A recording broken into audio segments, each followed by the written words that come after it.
I guess this means I've lived to play another inning. La la la la la la la la la la. They tried to slap that look right off my face, but I'm still grinning. And the money ain't run out yet, so I do believe I'm winning. For all the mess I was, am and will be continuing, and the fun is only beginning. La la la la la la la la la la. La la la la la la la la la la. La la la la la la la la la. La la la la la la la la. Hello and welcome to Don't Bury the Lead. We recap WWE Smackdown every Saturday night, but tonight's a unique night because we have SummerSlam this weekend, and we are previewing SummerSlam on a Friday night here in New Jersey, where SummerSlam will be held. My name's Jonathan Doe. I'm joined by Dom Scarcella. Dom, go ahead and tell the people a little bit about yourself. John, you've heard of Christmas in July. It's like WrestleMania in August. We've got a 2-night, 12-match premium live event. So without further ado, John, don't bury the lead. What's the top match you want to preview for SummerSlam 2025?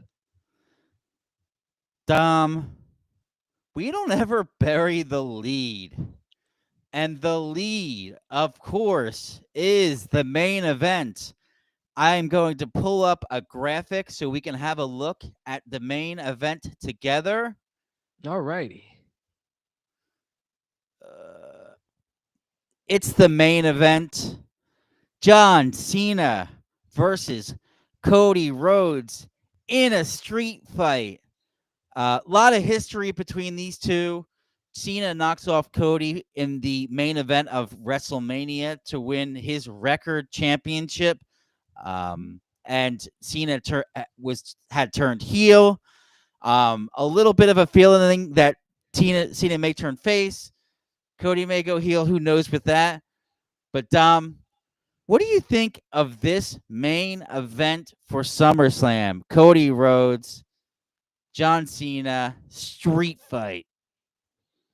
The street fight, I guess, is so there can be shenanigans. Mm-hmm. Maybe see The Rock. Hopefully not Travis Scott. But, so there can be some shenanigans going on without needing to have the ref unconscious for 5 very convenient minutes. Although that may happen anyway. Paging Charles Robinson. I know. I hope he's feeling better and not injured because my they goodness. Need him.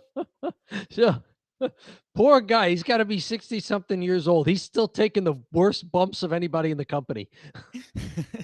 He is their bump guy still. So Cena, Cody. Heard a lot of rumors about, is there going to be a turn, a double turn? I think that would be pretty lousy. I don't want to see a double turn here. I think there's more to do with John Cena as a heel. Yeah. And I don't think Cody Rhodes turning on a heel makes him a heel. Mm-hmm. Like if Cody's going to turn, he's got to suddenly backstab a babyface. Right. Like there's got to be some other babyface that somehow takes the belt off of John Cena, and Cody Rhodes pretends like he's all in on it and then just starts pummeling the other guy. Yeah. I do want to give a little breaking news here. I happen to pop on Smackdown. Okay. And John Cena was out there and he shot a face promo, and him and Cody cracked a beer, cheers, and like shook hands. So I don't know if this is one of those things where they're pretend turning Cena face and then he'll just be like turn heel, but he at least is alluding to him turning face tonight on SmackDown. This doesn't make any sense. Is The Rock there? I'm sniffing out a fake heel face turn. Okay. But the crowd is all, they were like, oh, they were booing him for the first 15 minutes and now they're going crazy for him. So I don't know if it's the old cheap heat where they fake the face turn and then they just turn him heel again. Because he could easily just turn face, I guess, or just start testing it out. I'm not sure. I caught the very beginning. Does this make you more or less interested in the match at SummerSlam? Not applicable. Not applicable. If anything, maybe less because it just even weirder the turn. Okay. Because then he's a face, and I agree 100% with your assessment. I think he's been a face for a zillion years, and he's only been a heel for 4 or 5 months. Yeah. Why not? See, he's got to have more, and it's way easier to be. I mean, you have more creative outlets, right? As a heel, you have different directions you could head. So Yeah, you can be lousy at wrestling and just hit people with your belt. or you can, You can't do that as a baby face. or the kicks that he does now. Yes. Barely get his foot off the ground, and it's so weird because he's so gigantic and so juiced up, and he's such a big bodybuilder, but he's so unathletic that it barely gets up. It's wild. It's a sight to behold. I know this is maybe the match that's getting most talked about, although maybe you could argue for another one involving two celebrities outside of the wrestling world. Mhm. But I don't know. Is this a match that you really want to see? Are you looking forward to this match? Or is it just kind of, in deference to the WWE just building it so much that we're saying like, oh yeah, this is the biggest match on the card? From my perspective, I think it's the big belt, and they have kept the big belt very legit. They have. It doesn't really bleed into the other things. I think, between ever since we started watching, it's been Roman forever. It Mhm. was Cody for a whole year, and now Cena for at least from WrestleMania take us into SummerSlam. So I think in that way, that high level long term booking, I'm always just going to say, yeah, I want to see the champs in the main.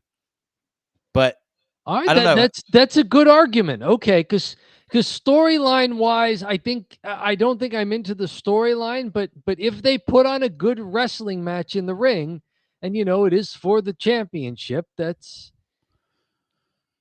why I watch. I watch for what's happening in the ring. And I'll admit, the street fight thing does nothing for me, and I don't want to see a ton of interference, but I feel like it's opened the door to be like, here's a ton of interference. Here's The Rock. Here's Travis Scott. Here's like a ref laying around for like 10 minutes. Oh, here's the fake count. Is Cody going to do the thing where he pins him and it's like 1, 2, 3, Yeah, 4, right. 5, and they're like, but where's the ref? Like, yeah, Right, it's going to do yes. all the whole gimmick. Mhm. I think they were kind of cooking in WrestleMania there for a little bit in the main event until Travis Scott got involved.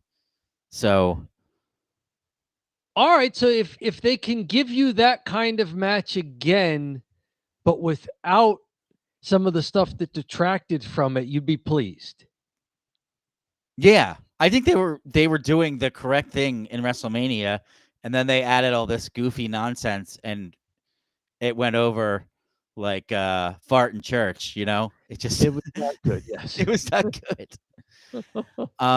That's a Cornette line too, so I stole There that you from him. go. Yeah.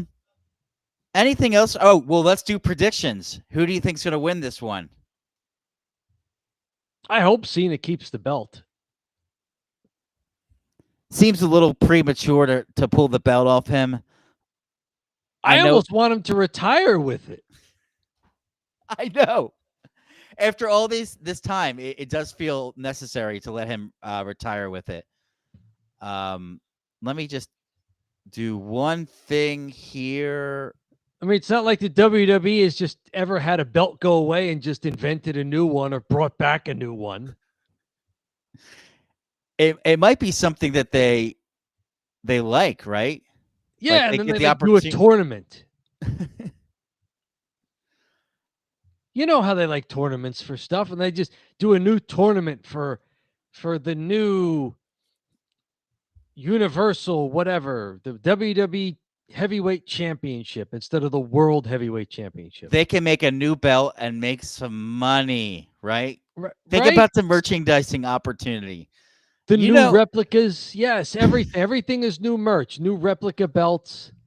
I'll tell you what, TKO is going to love that if they could potentially just make a bunch of new belts and sell and make more money. All right, so that's from my perspective. I actually have the same prediction. I think Cena's retaining, especially opening up with the street fight opportunity, and I think that Cena is doing the fake face turn heel thing right now. I think that's what I would doing. enjoy that if Cena is faking being nice to people for like 24 hours, 48 hours. Yeah, I think that I think they're doing that, and that's my guess. And yeah, let's hope Cena retains and he has a little bit more gas in the tank. And then he tells people how stupid they were on Monday Night Raw for believing it. Exactly. It's too good. The heel promos are too hilarious. Yes, he has to keep crapping on all of the gullible people who just, the C Nation army. I love how he says that the people that disappoint him the most are the people that say "Let's go Cena," not the Cena sucks, because they're the most pathetic. So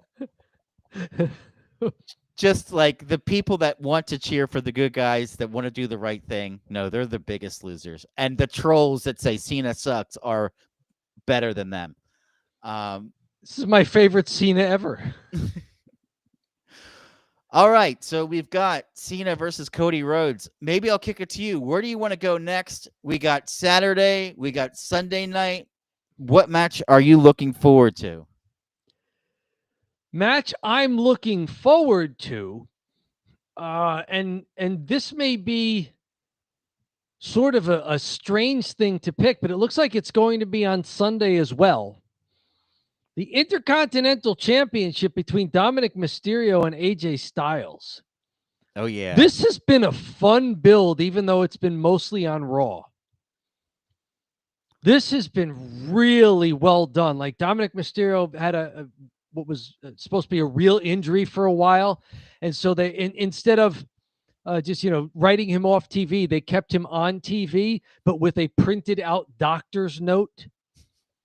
They would bring around and he'd be like, I can't wrestle. I have a doctor's note. Like, and he would like annoy AJ Styles, and AJ would go to him like, yeah, you can't. I have a doctor's note. I can't wrestle. You can't have me yet. And so it's been a lot of fun. And then finally he just attacked AJ this past Monday, I think. And finally was like, oh, by the way, I've been cleared. So it's been a lot of fun. I wonder if people have forgotten that this was supposed to be kind of AJ Styles' retirement tour as well. It's getting overshadowed by John Cena. AJ got hurt late last year, I think it was. And so it's been slow, his kind of winding down of his career. But AJ Styles looks like he can still wrestle. And Dominic Mysterio has been really good as the Intercontinental Champion. I want to see these guys get in the ring and wrestle. Yeah. I think there's been a good build, and I think they're both pretty good athletes. And I mean, AJ Styles is elite, and Dominic Mysterio he has the mannerisms and the ring psychology, if not yet the filled out body of a champ. So I think these guys are going to be entertaining in the ring. They've been entertaining building it up out of the ring. Maybe it's out of left field here, but yeah, this is the match I'd most want to see. Yeah. Too crazy for you? Am I too way out there on this one? So a little inside baseball. We were talking backstage, and I said I had liked this one as well. Dom Mysterio and AJ Styles, they're two of my favorite people in the roster. Probably in like the at least top 10. AJ Styles, for sure, for me, has been a guy that I've always really liked. When we started the channel, one of the first comments I ever got said that I looked like a hungover AJ Styles, which I was like, all right, I'll take it. We have similar hairstyles, but he has really taken care of himself, which makes sense, He looks fantastic. And then also Dom Mysterio, he has been a Don't Bury the Lead classic because we were really questioning a lot of stuff he was doing. Mhm. And we got the short. NASCAR's fake. Wrestling's real. So these are two That Don't was Bury the him. Lead classic wrestlers. And I've always, I mean, I really like, obviously, Dom Mysterio is just incredible character. Mhm. And he could go in the ring too. That's the other thing. It's like he got that foundation of knowing how to wrestle, and then he just flourished into this amazing character. So he can always rely on his wrestling skills as well. He's he's one of the rare wrestlers who can still be a toady and get bounced around and knocked around by everybody, and then they put a belt on him, and you're like, oh yeah, he's kind of a B-level champion. Okay. Yeah, and he's So what do young. you think of this match? From you wanted to do predictions. We're doing predictions. I don't know. I mean, I'd like to see AJ Styles if they're not going to give him one of the big belts in his last year. I think an AJ Styles IC run or US title run would be pretty cool for a few months. Yeah, this could potentially set up some angles with his retirement. He could get Mhm. the Intercontinental title. I don't think that Dom needs the Intercontinental title, especially because the Intercontinental title is classically a person that has to wrestle constantly. We remember when Gunther had it, Yep. he was amazing with it. And I don't think Dom necessarily should be wrestling as that much. And he doesn't, right? He kind of runs away and he's, you know, chicken crap heel. So For a while though, he was working a lot before the real injury set in. I wonder if him losing the belt will lead to some pretty good Judgment Day angles because they've been teasing for a while that Finn Balor was kind of backstabbing Dominic Mysterio because Finn Balor was the guy who held the belt earlier, and like Finn still considers himself sort of the alpha of the group, mhm. and here's Dominic Mysterio with the singles title. I mean, Finn and JD McDonough have the tag team belts on Raw, but that could lead to some interesting things as far as within the Judgment Day as well. So I think the Judgment Day has a lot of mileage left in it, and Dominic Mysterio can win or lose this. I just wonder if it's a good feel good story to just give AJ Styles the belt for a while, and if he's healthy enough to, like you're saying, if the IC belt is the workhorse. If you watch Raw regularly, would you complain about seeing AJ Styles out there every other week with a match on Netflix or 2 out of 3 weeks He's regularly? he's a guy who has still has plenty of gas in the tank, right? Hmm. He doesn't seem to have like lost a step, and I think he's retiring at a good time before his body just completely breaks down. So, Yeah. yeah. So I like this one. Let's keep it moving here. I'll take the next one, and I'm going to pick the Freak Show on Saturday night as a match that I'm looking forward to. Let's get the graphic up. If you know anything about pro wrestling, you know what this is. It's Randy Orton and Jelly Roll versus Drew McIntyre and Logan Paul. Uh, Hmm. I just want to see what kind of car crash Jelly Roll is going to be in the ring, how much they have to hide him, how much they make him do, and just a really unathletic guy being thrown into a massive position like this. How are they Mhm. going to work around it? I think they've done all they can, putting him in a tag match. But yeah, I do want to see this freak show. How about you, Dom? I don't know how much I want to see this, especially since I mean the most interesting wrestler in this match to me is Drew McIntyre. Yes. I still think he's still not doing all he can, because he's been doing the best work of his career the last year and a half or so. This is a really big head scratcher why he's in this match. This is like not to rumor or speculate, but why not? Um, what did he do to get put in this position where he's in the celebrity jelly roll match? And Randy Orton kind of makes sense. He's on the back nine of his career. I think he'll pretty much do anything that the company tells him, and he's kind of past his prime, if you will, as far Mhm. as like what he brings to the table. He's sort of an attraction at this point. He does the five or six or seven moves at Doom. Crowd loves him. He's not doing anything too crazy. But Drew McIntyre feels like this guy should be in a title picture, not Right. this tag match. Yep. But I don't know who's going to win, and I'm not even sure if it matters who wins, right? Like if Jelly Roll picks up the win over Logan Paul, or if Logan Paul pins Jelly Roll. I mean, Jelly Roll's got to probably get beat here, right? Hopefully. I'm envisioning a scenario where somehow Jelly Roll pins Drew McIntyre. That's when we know Drew did something. That's when we know that he's either headed to AEW or something, right? He must have lashed out at Stephanie or Triple H or one of the TKO guys didn't like something he said, or I don't know what happened, but that's when you would know. They've been planting rumors all week that he's stuck over in Great Britain and can't get back to the United States, something with his passport. Is this like a real rumor or a I have WWE no rumor? idea.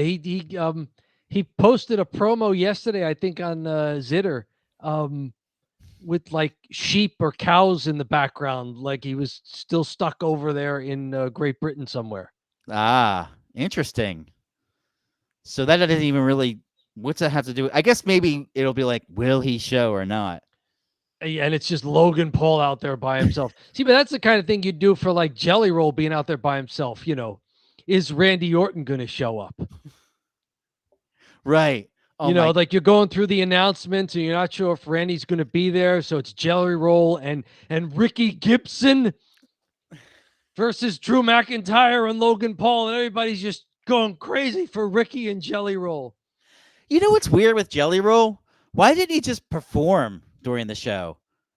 He does. If he did one song, he's got some pretty serious pipes. Like that would be like, wow, okay, he's a wrestling I think he fan. wants to wrestle.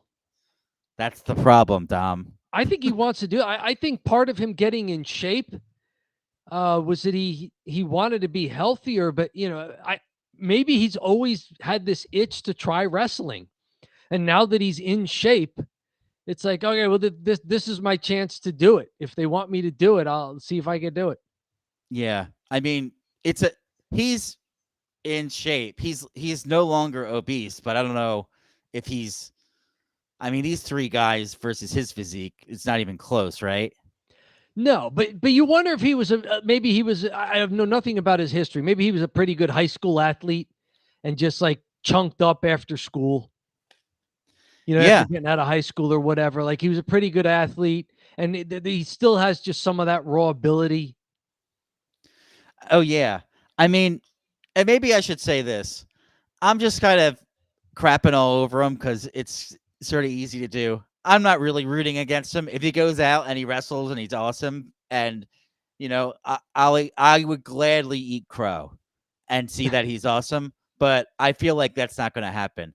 Like I remember I was crapping all over Big Boom AJ, and then I was like, oh, he's actually pretty good. But he wrestled in the Indies for years, so it'd be like, oh yeah, he actually knows what he's doing. Jelly's and with Logan Paul, great athlete, right? So not so difficult to plug him in, train him for 12 months.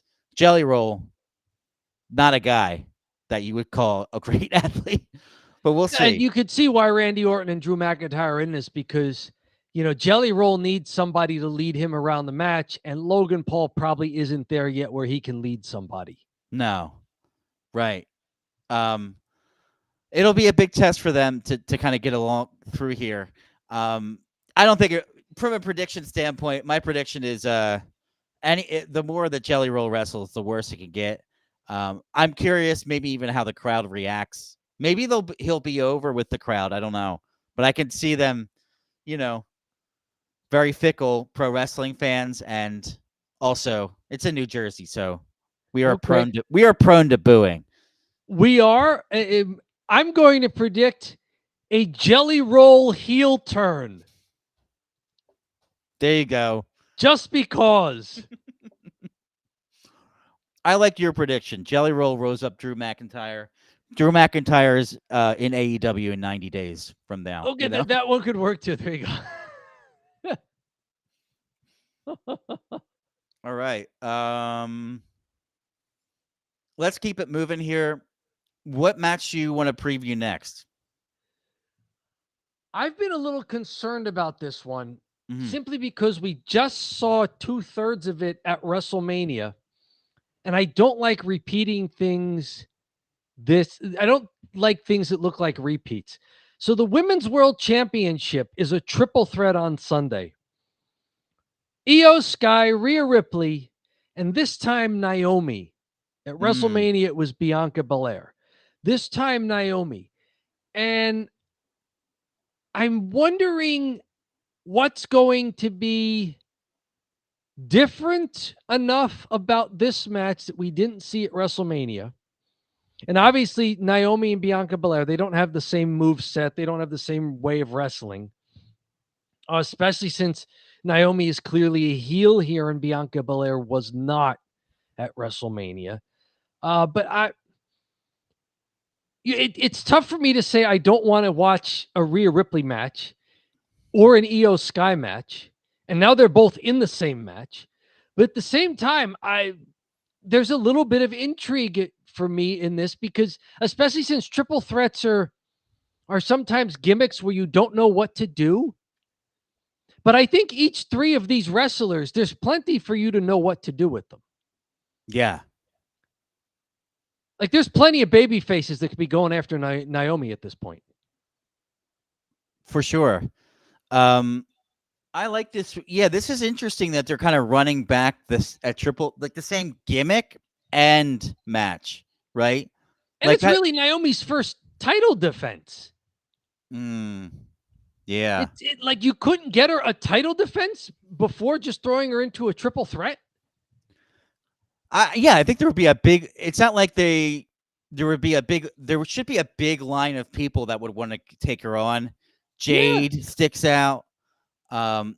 Maybe did she turn on Bianca too? Belair. She did turn on Bianca, sort of. And she's also, she sort of turned on Bianca, and she's also a psycho heel. So, it'd be pretty easy to plug her up against any other face in a singles match. But there also is the fact that Io Sky and Rhea Ripley and Bianca Belair absolutely ripped up that triple threat that they're probably like, let's just do it again. I don't know. Do it again. I mean, they ripped up their Evolution match as well. It was fantastic. And then Naomi came down for the cash-in at the end. It was a great match. And then the twist at the end with Naomi coming down to steal the title. Mm-hmm. That was fun. It was totally a heel move, especially since she lost earlier in the night. Yeah. But I kind of want to see Naomi put together a formidable title reign. It doesn't have to be super long, but I'd like it to be formidable. And let her have a one-on-one title defense. Yeah. Let some people try and go after her. I mean, right. Like, let some people go after her. I don't think the triple threat's necessary yet. Not yet. And I think the triple threat is more so necessary than like you want to get the belt off someone that's really good, but you don't want them to like lose it but you don't want them to get pinned. Or the triple threat's good for like, we don't really know what to do, but we have three really good guys. Let's put them in a triple threat. We should know what to do with a new wrestler that's never been a heel and a fresh, hot heel, right? Yeah. Dare I say, like, she's pretty hot. I think that her character she's quite over. It's been a great turn. It's been a great run with the Money in the Bank briefcase and then cashing in. It's been fun. Well, I think as far as predictions go, do you have more you wanted to say about it, just analyzing the match? I was going to say my prediction. Go ahead, I think it's way too early to take the belt off her, so I don't see how she loses. Maybe she pins Io Sky just because I could see it being tough for Rhea Ripley to get pinned. But or she pins one of those two, and She pinned Io to get the belt on the cash-in. Okay. So yeah, you could do it again. I'd like to see Naomi win it. There's an unusual pattern in the best triple threat matches I've seen WWE do. It's where there's two wrestlers in the triple threat match who really have the best chemistry and adversarial story going in. And then there's the person who has the belt. Yeah. And then while people are kind of focused on those other two adversaries, the person with the belt somehow wins and keeps the belt. Mm-hmm.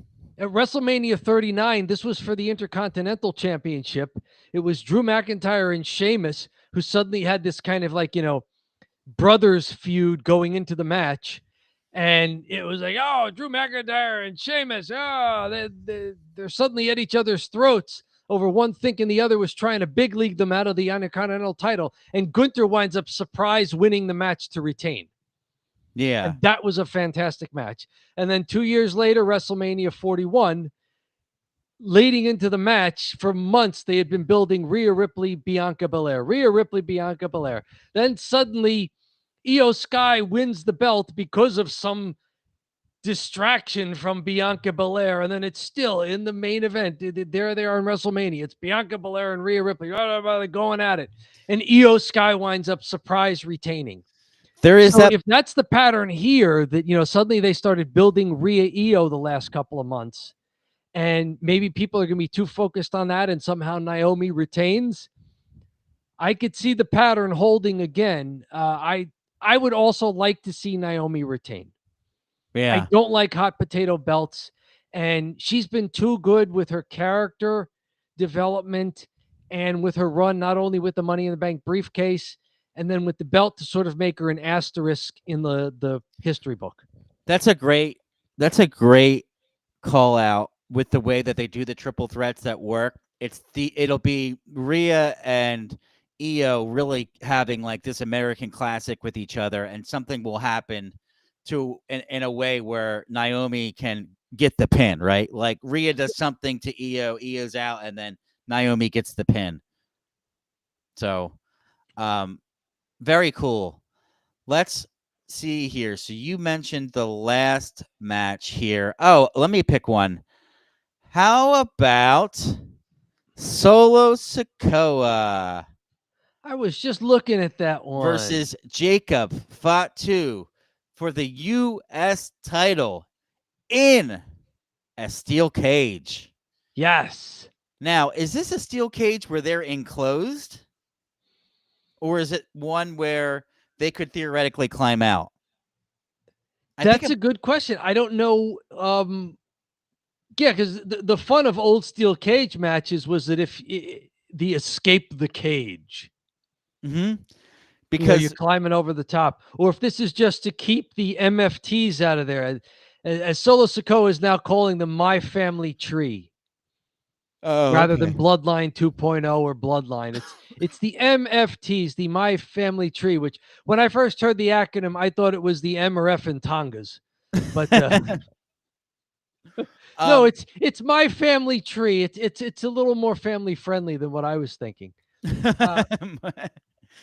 What about so let's put it like this. If it's a steel cage match and it's enclosed, that sounds good. If it's open, nobody better go through that door. Because Jesse the Body Ventura destroyed that spot forever. Yes. And rightfully so did he destroy that spot and talk about how stupid it is that they can go out the front door. Because I've always thought that. Jesse the Body Ventura, he's not there often, but when he is there, he was dropping some knowledge. He's doing the right thing. Pinfall, submission, or climb over the top of the cage. Not out the front door as a face. My goodness. I don't have much of an analysis for this match. I like Solo. I like Jacob. I think they both work great in the ring. I think they're different enough. Jacob Fatu is a far too large luchador. Yes. Solo Sikoa is more of the classic Samoan hitman street fighter kind of thing. He does some of the martial arts chops, but he's also just got this incredible center of balance that a lot of them do that makes him more nimble and more agile than you would expect someone of that size to be. Yeah. I'm gonna like the match. I'd like to see Solo Sikoa retain. Me too. I'm hoping that's the situation. I think Solo was taking a lot of losses there, and I was just kind of shrugging my shoulders, like I think Solo's pretty good. I don't want to see him lose. So they gave him the U.S. title, which is great. And Fatu, it's great that they turned him face. I mean, he's not like boiling red hot, right? Ever since they turned him face, I don't think it would be Close. a shame. Yeah. He's close. I mean, he definitely gets cheers. So I don't know if from my perspective, I hope Solo wins, but if it's a locked in cage and they can't get in, I don't know how he can with Fatu and how they're booking him. It'll be interesting for creative and for the match agent to somehow do that. But I just think if you're going to build up that Solo's new MFT is supposed to be a formidable faction, it's almost better for Jacob Fatu if he loses this match, because you want your babyface chasing in an underdog role. Mm-hmm. And I think it's really easy for Jacob Fatu to be chasing in an underdog role, even though he's this great wrestler, big, formidable guy, huge moveset, very athletic. To put him there against a heel faction that's all kind of getting in his way of regaining his title, I think there's some room there to go, and I think there's some good matches that can be had. Yeah, for sure. I think if Solo wins, there's more to go with this rivalry. If Jacob wins, I don't know what you do. Yeah, true. Like Solo's got to get. If Solo Sikoa can't retain his title with 3 other Samoans watching his back, probably interfering, then he's got to go to the back of the line here. Oh, totally. 100%.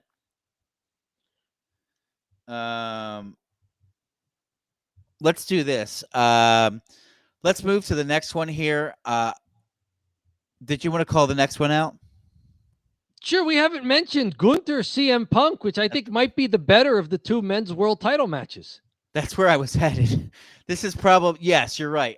I was sitting there and I'm thinking, oh, wow, how do we miss this one? Gunther versus CM Punk. Dom, take it over. It's a Gunther match. They've kept Gunther heel, which has been, I think, very good for his run here, because there's a lot of baby faces who want a piece of him. And if CM Punk is still getting cheered, then this is a good match. I am just scratching my head, though. Is like, how does CM Punk just keep bouncing from title picture to title picture?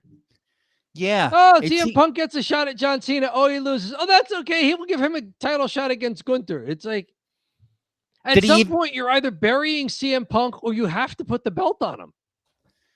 Yeah, weird, because he didn't really do anything to earn. He lost to Cena, and then he didn't do anything to get a shot versus Gunther. He just took it.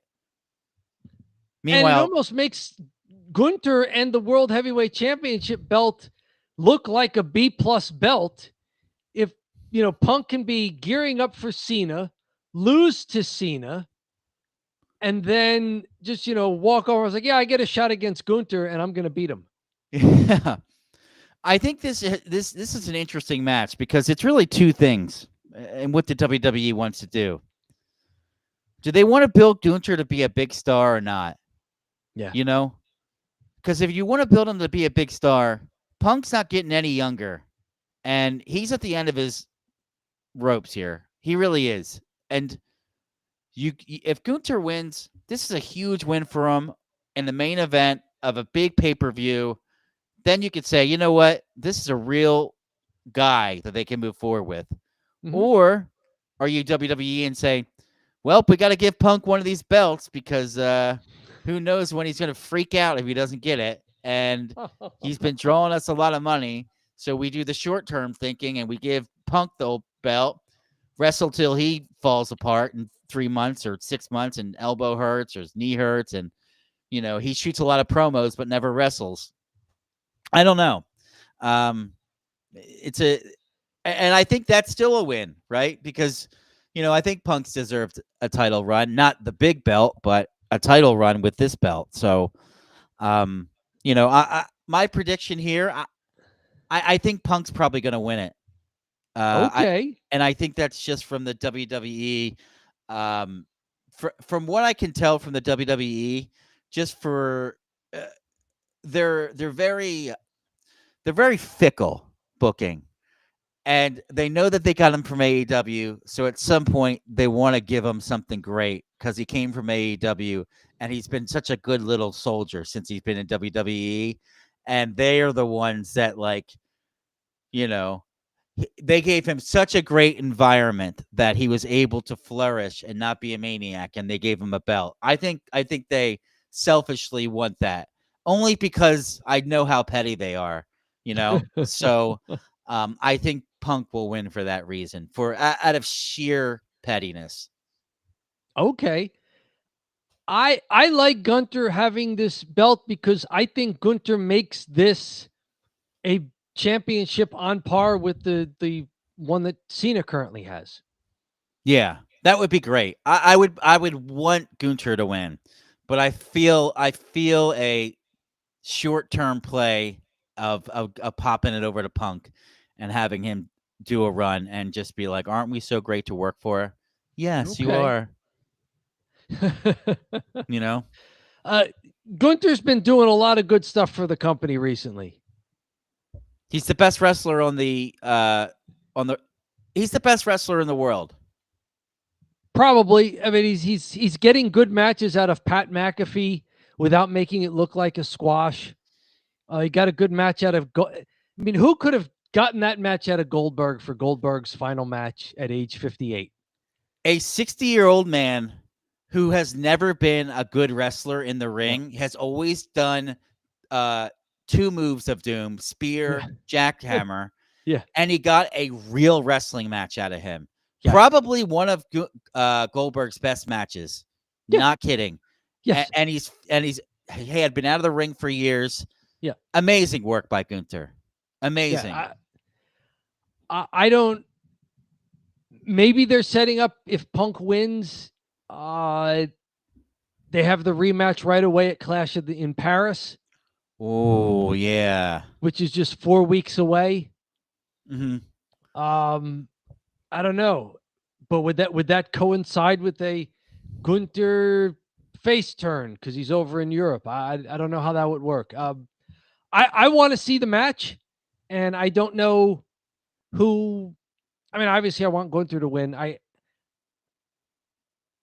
don't know if they have a story and some angles and some feuds in mind for CM Punk, then okay. If Punk can still wrestle and proves himself in this match, go ahead, put the belt on Punk. Totally.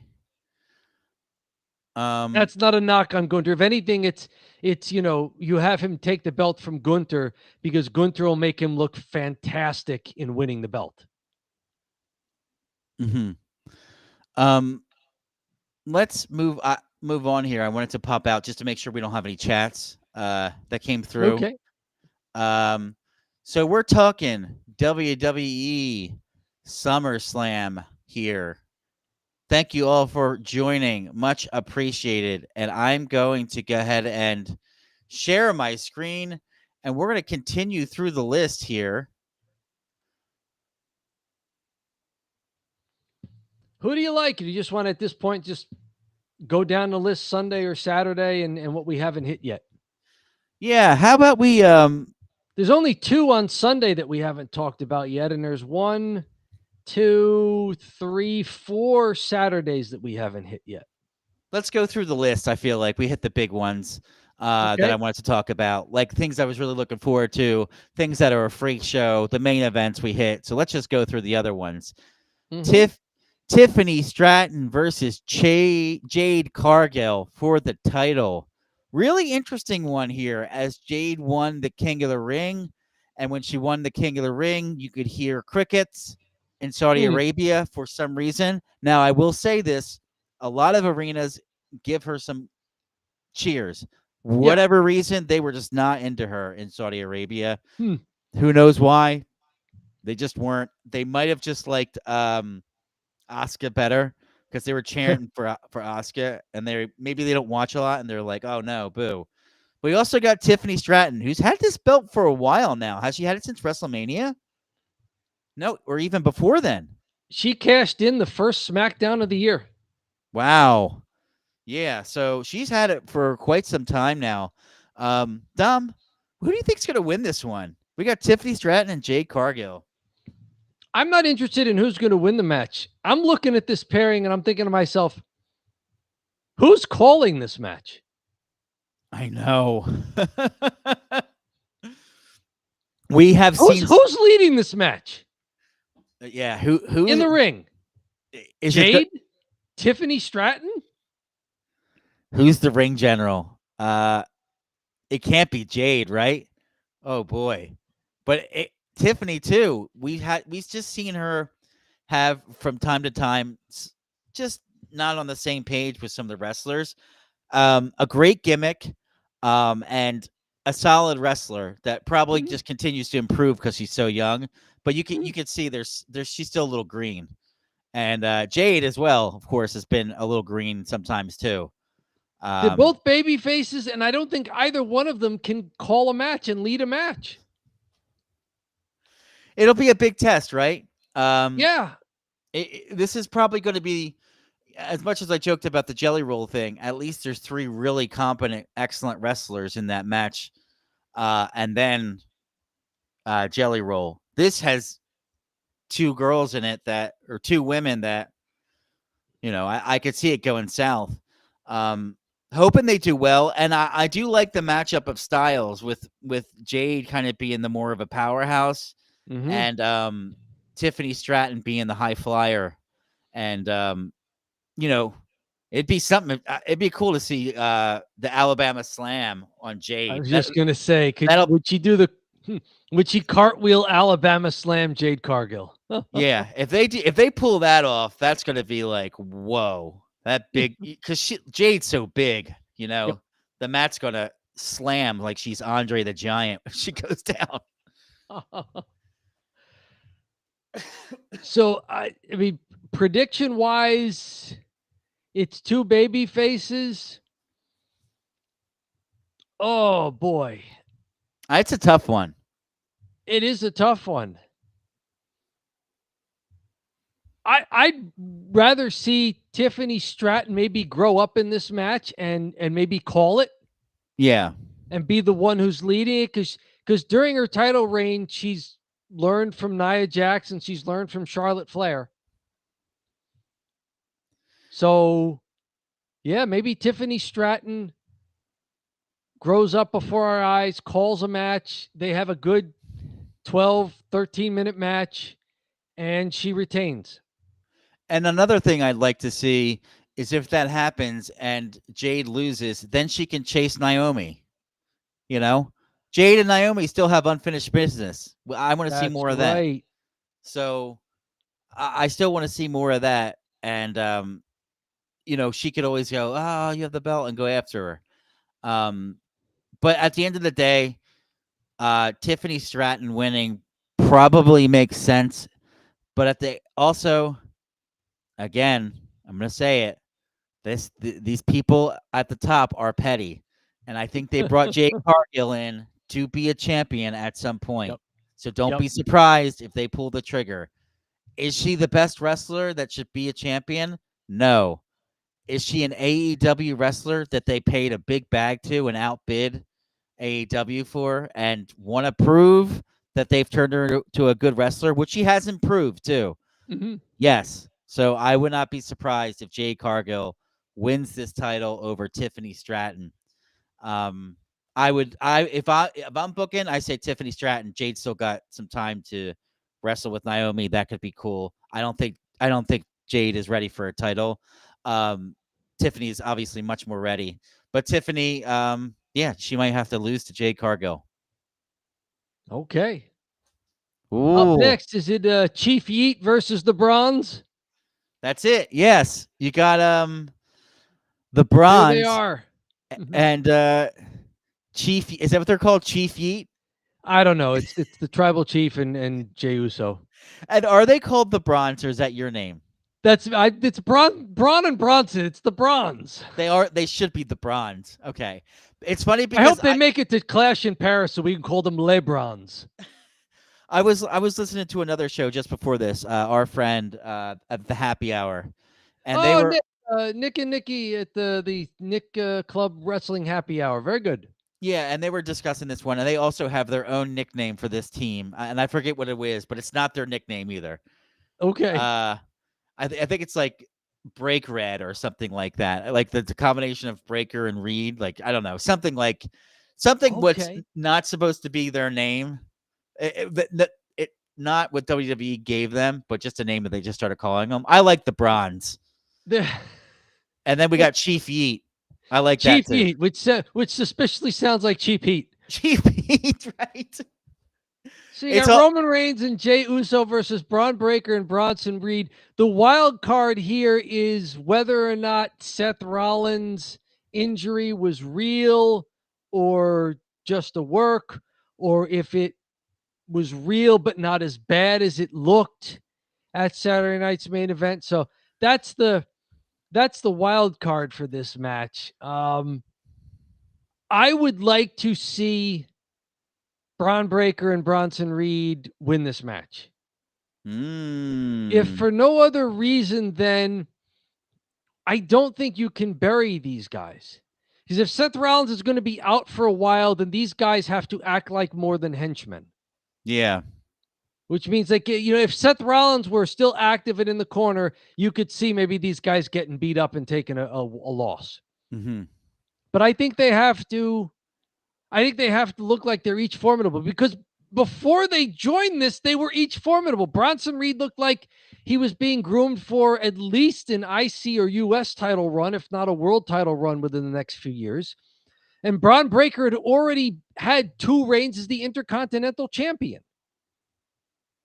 Mm-hmm. So, it was supposed to be 2 guys on the upswing of their careers. Yeah, I know. So It was supposed I'd like to see them win this. Yeah, they need a win, right? They need it pretty bad. They need Yep. to seem like a more dominant force than they are. Ever since they Braun Breaker came in, like you mentioned, won the IC title, and he was looking like and he's Steiner's son. You're like, oh, this Yep. dude's a dude, right? Mhm. And now he's like security for Seth Rollins, you know. But yeah, I think that would be good if they won, just to legitimize them. If they lose, then like, boy, it's not looking good. I guess there is a nice little wrinkle with Heyman involved too. Sure. So I don't know what kind of extracurricular is going to be in this one. Jey Uso's done well for himself as a singles wrestler, and Roman Yes. Reigns. How often is he going to wrestle anymore? He gets huge cheers whenever he's on the program, but I wonder if he can just show up for a big match on a premium live event and score a tag team win and then disappear again. So I think if Roman and Jey win this match, it should signal that Roman Reigns is back for a while to do something. Yeah. Because the Yeah. worst thing you could do is bury Braun Breaker and Bronson Reed And then go away. with a guy who's, essentially a celebrity appearance. One more thing I wanted to bring up. I forgot to mention this. Sure.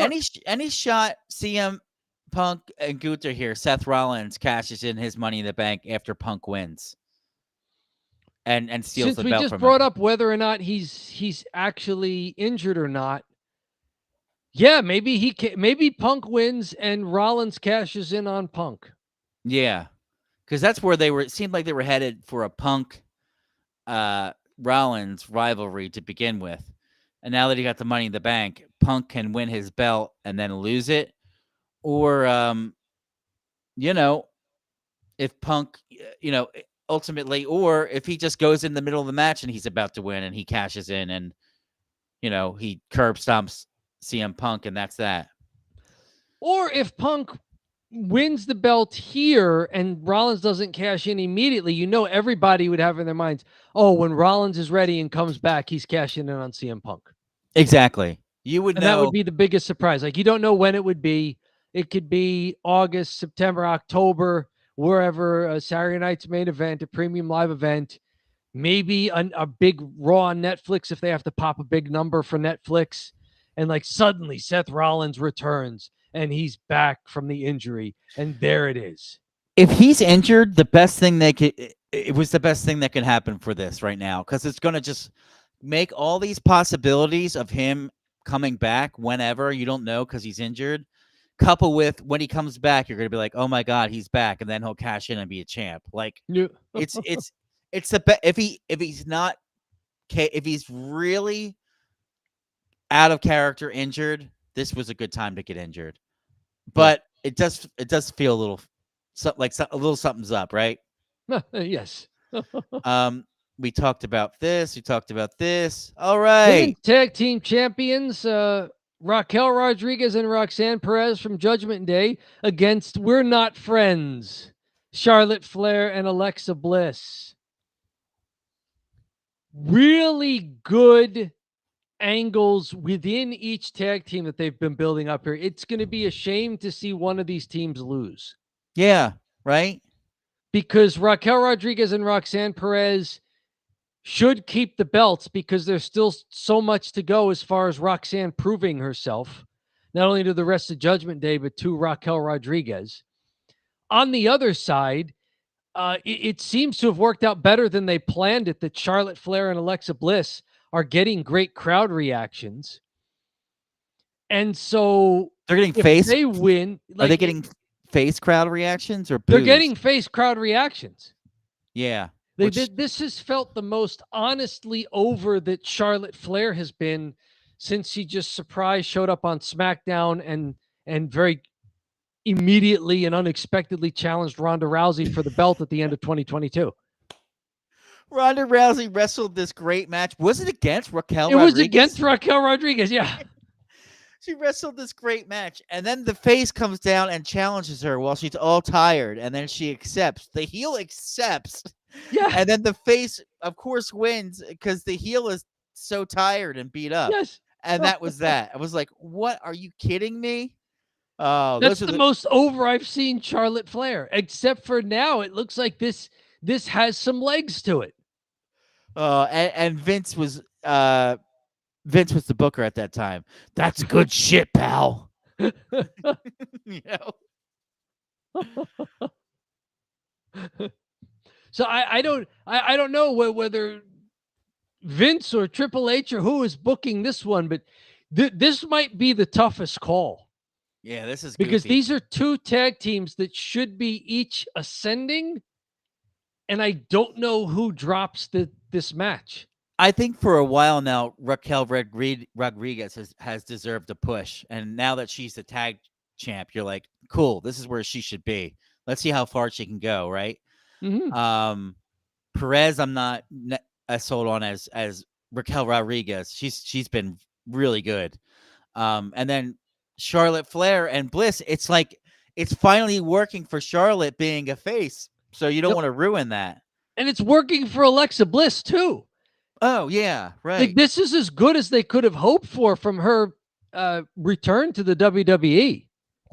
Yeah. They didn't have to pull the trigger on putting her in the Wyatt 6 right away. I wonder. And yet they gave her a gimmick that surprisingly has worked, and people like it. Yeah. And they have good chemistry with each other. It's like big sis, little sis. It's working. It really is like big sis, little sis. Sorry, just checking the chat. All right, Dom. Let's keep more on Saturday. Sami Zayn, Karrion Kross. Yeah, Sami Zayn versus Karrion Kross. Yeah, let's start firebombing them. We're at an hour, so yeah. This is the match that most looks to me like, for some reason, they didn't wrap it up on Raw. As it should have been. So Karrion Kross is doing excellent work. He's also doing excellent heel work. He's not just mailing it in with cheap heel tactics. I mean, he's doing really good work cutting promos. He looks like $1 million. He looks like a pro wrestler. Big, imposing guy, athletic guy, muscular. He looks the part as well. But does he look like a dancer? Or perhaps a waiter? A dancer that's kind of looks like a waiter. Perhaps. I don't know what he is. Has he dropped all that gimmick? Yeah, he's just a tough guy now. His gimmick now is he goes around to wrestlers and his thing is like he tells them the truth and they don't want to hear it. Mm-hmm. And then he goes back and says, "Say it. Kross was right." And so he's trying to. They're doing this thing with Sammy now. I mean, Karrion Kross is a big heel, and Sami Zayn is doing well in the underdog role. Mm-hmm. He's the underdog babyface that everybody likes. Everybody's going to want to see Sami Zayn win this match, but I think Karrion Kross needs a big win, and I think this is it at the second biggest pay-per-view of the year. Yeah, I think Karrion Kross picks up the win over Sami Zayn. Sami Zayn could lose to anyone. Sami Zayn go out there and lose to Jelly Roll tomorrow night, and he'll bounce right back. And he lost to the jackass guy at WrestleMania. For better or worse for him, if he goes out and loses, he can get himself out of that hole. There's a lot of guys, if they lose, it ain't going to be good, right? Jacob Fatu loses to Kross, forget it, Yeah. His whole character's dead. Sami Zayn loses. Oh, he'll be back next week, fighting and the fighting spirit, and he'll ring off 3-4 wins in a row. But yeah, so Karrion Kross, I like it. Let's keep it rolling here. So that's all the matches for women's IC belt on Sunday. Becky Lynch is the champion. She's had a good back and forth with Lyra Valkyria, doing the mentor protege thing between the two of them. It's a no disqualification match. These two have shown some pretty good chemistry with each other. They've been entertaining. I like what they're doing. And I for a prediction, Becky Lynch has been so good as heel Becky that I almost want to see her keep the belt a little while longer. But I don't know how you can. I don't know what you would do with Lyra Valkyria if she lost this match. Yeah. Whereas you could do a million things with Becky Lynch because she's Becky Lynch. How long has it been that Becky's been in the picture here? Since WrestleMania or just after WrestleMania? Yeah, it was just after WrestleMania when she won the belt and made Lyra Valkyria hold up her hand and do all that stuff. So it's only been a couple of months, but I just don't know what you do with Lyra Valkyria if she loses this match. Valkyria is probably going to win. Can I tell you why? Becky Lynch can't wrestle all year round, right? With the baby, literally. Okay. Yeah, she has a toddler, 4-year-old at this point, so not quite a toddler, but yeah, maybe she is a 4-year-old. If Seth's really hurt, maybe they take a couple weeks off and spend some time with their child. You know, and I just don't think that it's realistic for her to continue to. Unless, she has a great home situation where she drops the kid off and mom watches. But still, I think that she can't wrestle. I think that she can't really be a champ and be a full-time wrestler anymore until the kid is much older. So I think at the end of the day, Becky Lynch loses it for her like personal reasons. And then Valkyria, also, I think she's been good enough, and I think she should have a belt, an intermediate, like a lower level belt, and she could ultimately. She's already lost, right, to Becky, so maybe this is the rubber match where she wins. Yeah, I think they've each won once or whatever. So yeah, this has been a well done feud. Yeah, it has, because I've seen them wrestle, and every time I watch them wrestle, I like it. So I know it's on the Raw side, so I don't get as much about it, but I do like when I see them wrestle in the PLEs. All right, last match One here. more, and it's the one with the most amount of wrestlers in it.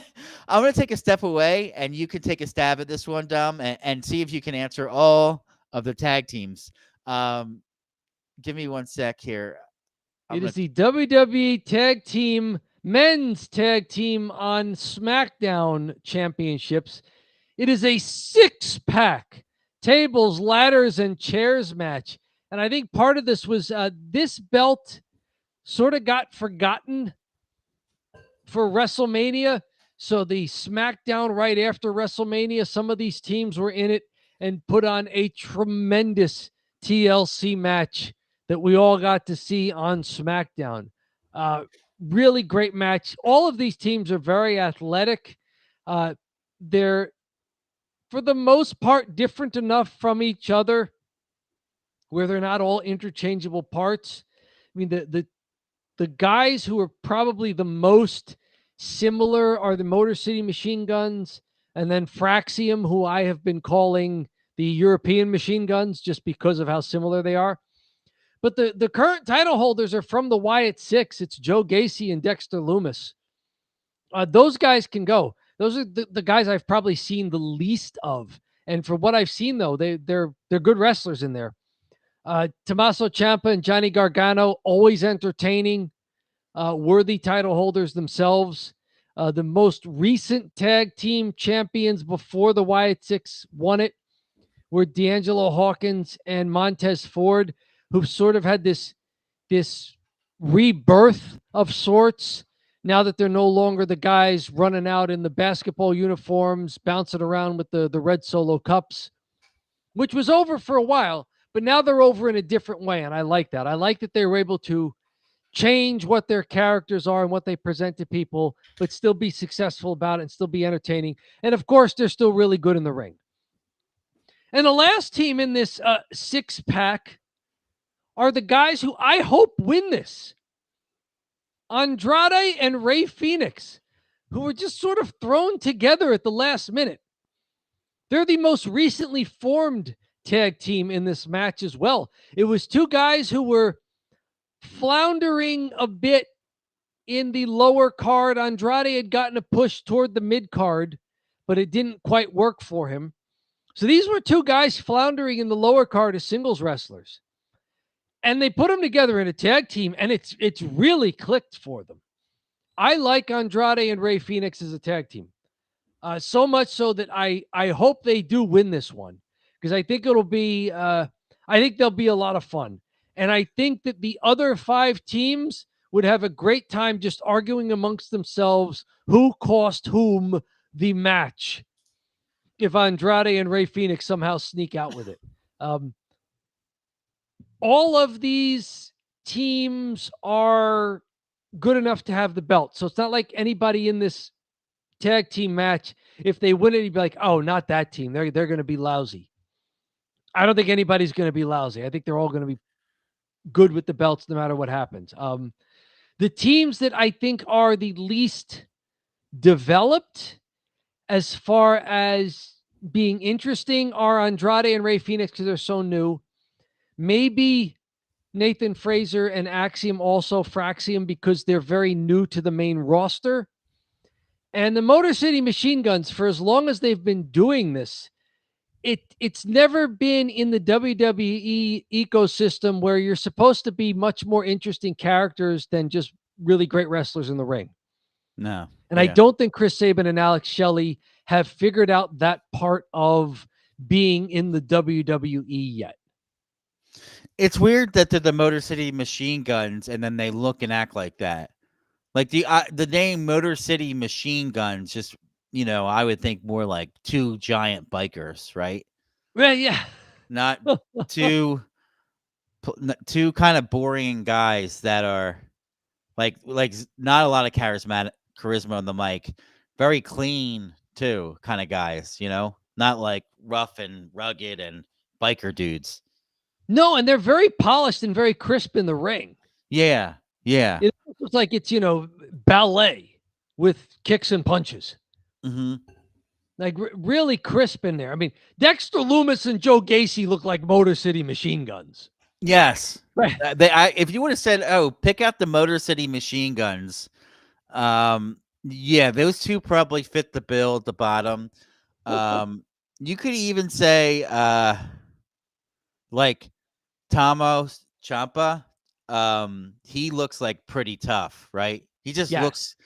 looks like he has an edge to him, like he could be some sort of bald, big biker, So, anyways, that's the preview. Do you I'm have a gonna. prediction for that match? Oh boy. Let's go with ready 3. Did you hear mine? Oh no, what was yours? Oh, I won't tell you then. Street Profits. Okay. What's yours?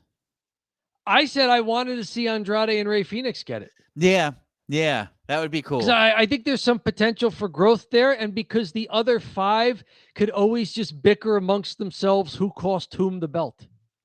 Yeah, nobody really has to struggle here, right? I guess Yeah. the Street Profits had it for a while too. But Little yeah, bit, it's been changing hands though. yeah, it's been a This has lot not of been like a long legacy belt. not at all. It's been this is a hot potato belt if I've ever Yeah. seen one. Yeah. But it's been hot potato not because 2 teams are just trading it back and forth. There's a lot of pretty good men's tag teams now in the men's tag team division on SmackDown.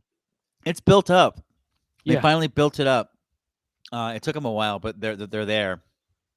All right, I'm gonna stop sharing, and that's our preview. Oh, Fixer! Oh man, The an hour Fixer late. is here. Excellent. And then he says, "Just finished watching SmackDown. Oh, all right. Should also watch out for the Wyatt Six at this point." They've got the tag team titles, and they've got the faction that seems to be able to help them keep it. Fixer, fact or fiction? I caught the first, I don't know, 30 seconds or so of SmackDown, or I caught about 30 seconds of SmackDown. It looked like Cena turned face. Is that correct? And I'll give you some time to answer that one. Did John Cena turn face on SmackDown? Anyways, we'll give the Fixer some time. Yeah, so let's move on over, Dom. We've mentioned Chief Yeet.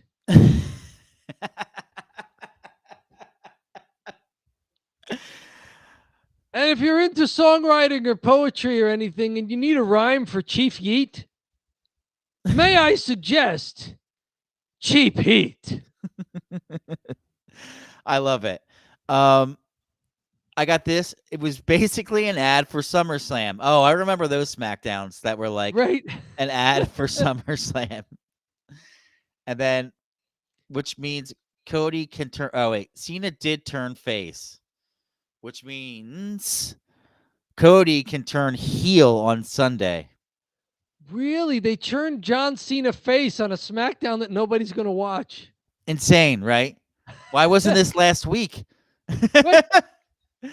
On a SmackDown, they know that SummerSlam is set up and ready to go. Usually SmackDown, it's like whoever's left, give them a little bit, right? A little action going into SummerSlam. But nobody's watching that show. They got 2 days of wrestling to watch next, But hey, USA Network, good for you. You got the face turn. You got the fake John Cena face turn. Congratulations. Yeah. Oh, Fixer, we had talked about this. We think that, or at least I think, that this is a fake face turn where basically he's going to be like, oh, you guys are the best. You guys are the best. Blah, blah, blah. Drinking the beer. And then he's going to like just say no. He's going to use the belt, be a jerk. And then he's going to, trash the fans on Raw the next day. Which I would like to see. So, yes. All right, Dom, it's Cheap Heat. Cheap Heat is where we talk about trending topics in the WWE, AEW, other parts of the wrestling world. This is really where we get most of our views because I take these and I break them down into smaller videos and then post them. So Cheap Heat has done it as well, and we do the full show right here, right now. So without further ado, Dom, what's our first story? Hulk Hogan's cause of death revealed 1 week after he passed away. He had been, I guess, decent enough at hiding what his condition was from a few people, at least publicly. He died of acute myocardial infarction. It's a heart attack. He also had a history of leukemia that I guess a lot of people didn't understand. No. And I don't know if that led to his irregular heartbeats, atrial fibrillation. But the history of leukemia, a form of cancer that affects white blood cells, was not previously known publicly. So I don't want to say this was totally like a Norm Macdonald incident where he just kept it from everybody until he died. But Hulk had even more stuff wrong with him than he let on. One other thing in here that I thought was interesting because it was from Eric Bischoff. Like Jimmy Hart had talked to Hogan on the phone a day or two before, and Hogan seemed in good spirits, but that was just a phone conversation. It was Eric Bischoff who said that he was talking with Hogan about going to see him, and Hogan was kind of embarrassed to be seen in his final days. Hogan said, "I really want to see you, but I'm kind of embarrassed for you to see me this way because I've been pretty sick." And Bischoff said he told Hogan, "When I look at you, I don't see the same thing you see when you look in the mirror. So F that, I'll be down Monday." And so Bischoff was probably one of the last people outside of maybe his immediate family with his wife and doctors to see him alive. Said that Hogan had to exert more effort to talk. It was a work for him to have the conversation, but he was the same guy, but obviously weak, obviously in a weakened state. So this was Hogan, for all of his career, being a guy who loved the spotlight and loved to get out in front of people and have things known about him, he seems to have played it pretty close to the vest how sick he was. Maybe he didn't want to go on a sympathy tour of somehow. Yeah, that's incredible, Dom. I didn't even realize that. Of course, when I see it's a heart issue, and I immediately I just had thought heart issue, history of wrestling's not good for that. Those long nights, partying's not good for that. And I'm sure he was partying when he was younger in the 80s and stuff. Sure. And the steroid use as well, not good for the heart. So I had kind of put those pieces of the puzzle together. But honestly, the leukemia being there is bad. I could totally see that being a factor as well. Hey, an absolute legend, my favorite wrestler in the 90s when he was WCW, NWO, Hollywood, Hulk Hogan. And yeah, rest in peace, Hulk. We love you, brother. He's I remember Hulk Hogan from being a kid as well. I won't say he was my favorite wrestler. There was something about him that just seemed too entitled. Like I soured on him after a few years of being a kid. Yeah. So I didn't like him. I didn't like his face run. I loved his heel run. The heel run was really cool. I love the WCW NWO Hogan. So that's the one I know, really. Because he drew a lot of money as a baby face, and he drew a lot of money as a heel. Yeah. Hulk Hogan knew how to draw money. So there you are. Apparently he had more health problems than people knew about him, including people relatively close to him like Jimmy Hart. Yeah, if Jimmy didn't know, that's crazy because they're like best friends. Yeah, I mean, they were only able to speak by phone. So it was Bischoff who went down to see him in person and who noticed, oh, he looks different and not in a good way. Mm-hmm. So there you go. You know, it for all of the things that he went through in his career, you knew something was going to do him in. He lived 71 very eventful years. Never a dull moment. Hmm. Never. His documentary will be it's going to have to be long because it's a lot Right. of junk in there. I mean, there's years of him wrestling in Japan when he was really a good worker. That's all back catalog stuff, you know. He was a pretty good worker for a while. I mean, maybe not by the standards of the 70s where everybody was a grappler, Yeah. but I mean, we saw recently, I sent you a video that I saw that was floating around of him and Sting having a cage match during their WCW days in 98, just in a house show in Los Angeles. And Hogan is working in that match. Yeah. Like he's getting hung up on the top of the cage. Mm-hmm. And then he just drops down out of the way all the way to the canvas. Ooh. Like he was working there. Yeah, we have a couple comments here.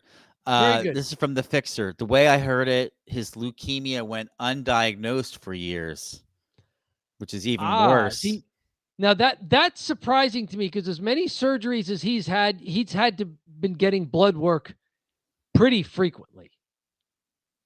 And then, of course, he said Hulk had a lot of backstage politics. That's no mystery, right? And No then, mystery at all. And you know, Ric Flair of all people was complimenting Hogan, not only trying to not speak ill of the dead this week, but he was also talking about how he totally understood Hogan's backstage politicking because you got to understand everybody was gunning for Hogan's spot. Yep. So absolutely. Hogan used everything he possibly could to keep his spot.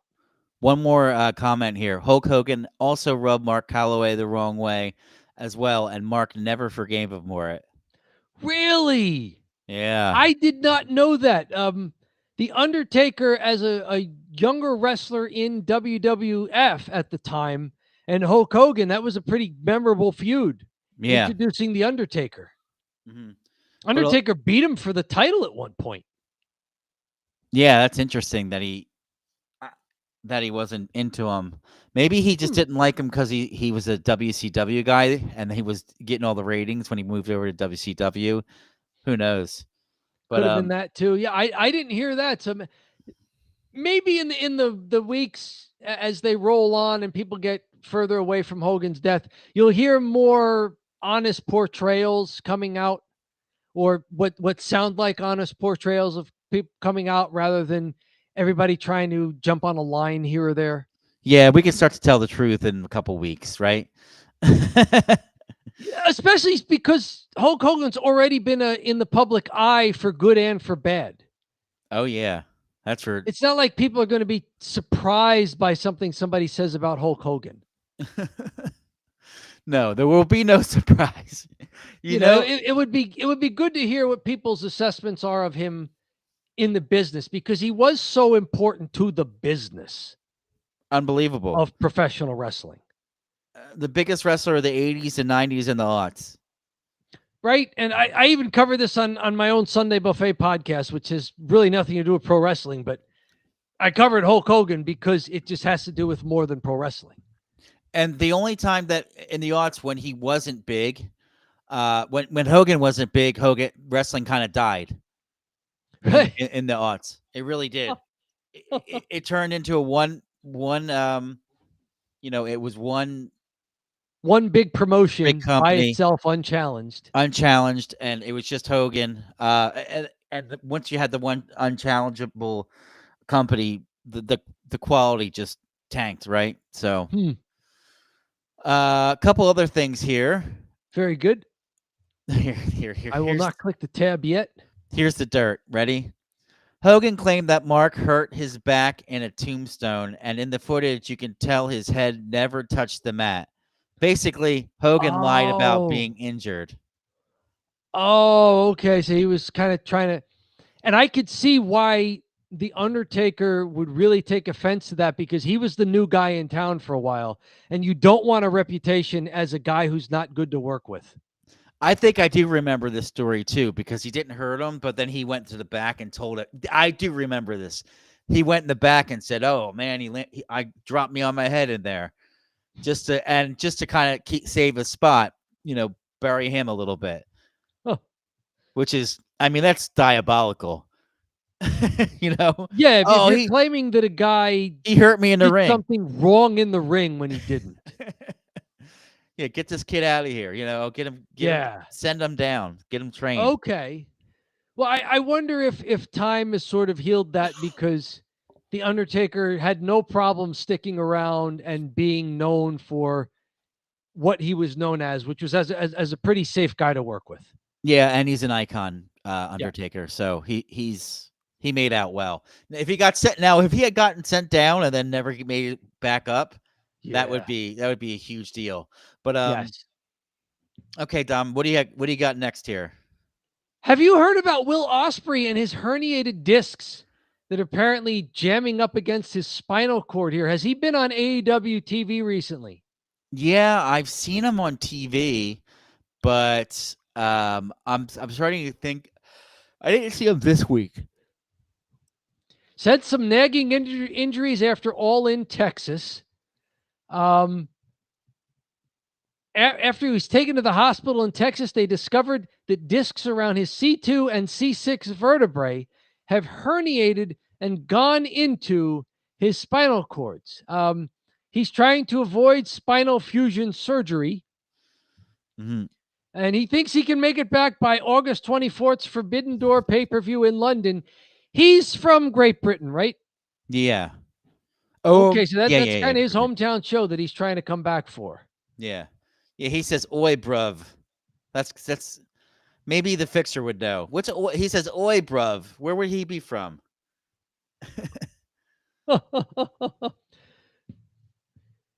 So he's I wonder if this is a legitimate injury. AEW doesn't seem to be in the mode of faking injuries for guys. Yeah, he confirmed. He said, "Yeah, he's from the UK." There you go. Best of Brit. He says, "Best of Brit." Best of Brit. There you go. Oi, bruv. Weren't you Fixer? You were telling us he was from a perhaps not well regarded part of England there. I forget the name of the region or the city that you mentioned, but it's all the same to us Yanks. It's over there on the island somewhere. He's British. So trying to wrestle through having something wrong with your spine. Crazy. If this really is something that he can just rehab and avoid surgery, that's probably good for him just as a life issue. I wonder what it will do to his wrestling. You said you haven't seen him wrestle, though he did make the appearance on the 23rd, July 23rd, that Wednesday. So Wednesday of last week, just to talk, cut the promo. Yeah.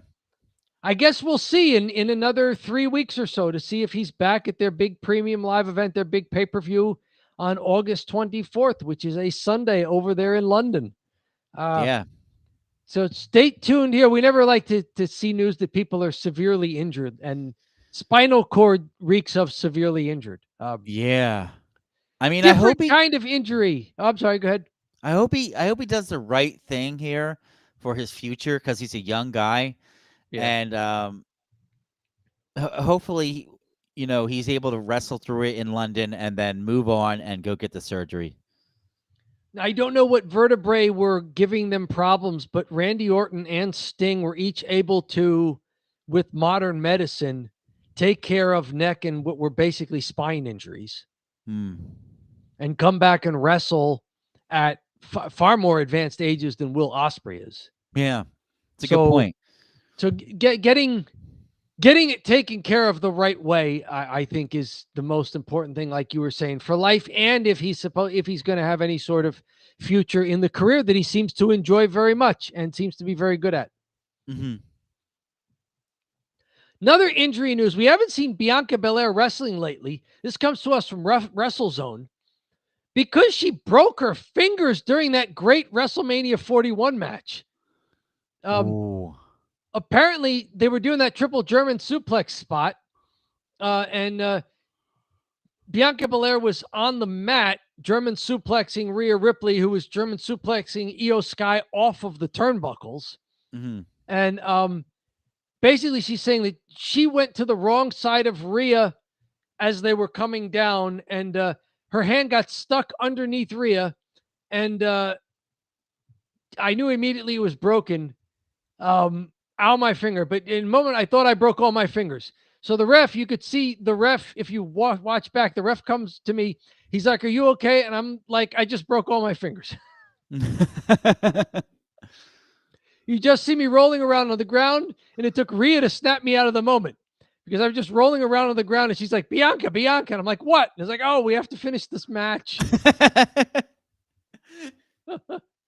She was talking on Insight with Chris Van Vliet, talking about this. The transcription comes to us from WrestleZone. So we've seen Bianca Belair be the special guest referee for Naomi Jade Cargill, but she hasn't been wrestling much lately. And I wonder if the finger seems like it's healing. She's saying it looks more like a real finger now. That's it good. looks more like a real finger now. I have to wear my ring finger on my right hand now because the ring doesn't fit. It's healed, but it won't fully straighten. So I'll tell you what, it's very tough for her to gut it out, especially with the intensity of that triple threat match. yes. And I love the idea that she just didn't really know what was, or she's like really on the ground hurt, and she's like, "Oh, I gotta still finish this match. I can't." If you're playing any other sport, right? They call timeout. They, the trainers will check you out. You can come off for a breather, something like that. Wrestling, no, Absolutely. you gotta wrestle through it. You've seen guys with torn ACLs in their knee, like just kind of gut it out and get through it because that's what you got to do. So, kudos. Pro wrestling real. Pro wrestling is real, and I don't have anything else to follow it. Right? Honestly, after me and Rhea snapped me back into it, I didn't feel it at all for the rest of the match. I didn't feel it until I got to the back, and I was like, "Oh, I broke my finger," and I didn't think it was that serious. She broke a lot of her fingers, apparently. So, but yeah, she still wrestled like a champ in that match. So that's why we haven't seen a lot of Bianca Belair wrestling. She's rehabbing a serious injury that she not only suffered during WrestleMania, but hid so well that we did not realize she suffered it during the WrestleMania match. She ate the pin in that match. Yes. So she clearly did not just beg out of whatever had to happen. She finished that match as well as you could have finished it. Hope that she's back wrestling soon. She is that kind of baby face. If she's on Raw, she's one of those baby faces who could chase a heel champ like Naomi, along with lots of other people. So there is a spot for Bianca Belair whenever she is ready to come back. But just more news here on what's been keeping her out. And frankly, it gives me a little more respect for Bianca Belair at this point to hear that. No, yeah, absolutely. Very good. Also from people, another injury, sort of. Former WWE CEO Vince McMahon involved in a 3-car collision. He was involved in the crash the same day Hulk Hogan died. No injuries were reported at the Connecticut crash site. I guess interesting that McMahon drives his own Bentley. But was involved in the car crash. Co-founder and former wrestling star, 79 years old, coming to us from People Magazine here, crashed into the back of a BMW. So the Bentley and a Beamer crashed. This is such a Fairfield County, Connecticut story. My goodness. A Bentley rear-ended a Beamer in Westport, Connecticut. Can you be more specific, please? Yeah. Did they? Yeah, they'll have no problem paying those cars off, by the way, too. At least Vince won't. Yes. The debris from the collision hit a Ford Fusion after the loose parts crossed onto the left side of the 2-lane highway. Oh no, some normal car got it too. Yeah, you're right. These two Yeah. rich guys crashing their little trophy cars. Right. And yeah. Nobody injured, which is probably why we can laugh about it a little bit. He was issued a misdemeanor summons for a reckless driving following too closely. Oh, Perhaps that's pretty resulted bad. accident. Yeah, that's pretty bad. That means it's his fault. Oh yeah, I mean, if you rear end a car, it's your fault. Mm-hmm. He will appear in court at the end of next month, meaning August, per TMZ. No injuries reported. Life is you wonder what life is like for Vince McMahon. He's got plenty of money, but he doesn't seem to have a lot of the other things that people think the money is going to get him. Yeah, I totally. wonder how fulfilling his life is. He's lost the thing that he worked so hard for and enjoyed a lot. His wife seems to be doing well. She's involved in government, whatever you think of that. She's at least working and doing things. Son-in-law and daughter are doing a great job with the WWE under TKO Holdings. Not sure what Shane O'Mac is up to, but he's got longer of a career ahead of him. You wonder what life is like for 79-year-old Vince McMahon at this point. I'm still glad that he wasn't hurt in this car crash of whatever's. He is still, I think, involved in lawsuits. Yeah, And still looks like a Bond or comic book villain. I think there's a lot of probably. Tom, you're a fan of the Bible. There's got to be some story about something with how Vince McMahon lived his life and what happened to a person. It is just a story from the Bible where he seemed to have it all. He was the king of pro wrestling, 10 years ago, right? He was like a beloved goofball character, and just to see it all fall apart like this, and then to have all the real stories come out, and now he's just hated by everyone, and it's like that's a real bummer just to live that lifestyle, right? You're just like the public hates you. You probably alienated a lot of people throughout your whole career by just being real bossy and real psychotic, and he wasn't really giving back to charities and stuff like that. So, I know I'm kind of burying him right here, but the WWE had a good reputation for being involved civically. Yeah, well, that's true. The But WWE, like maybe not Vince personally.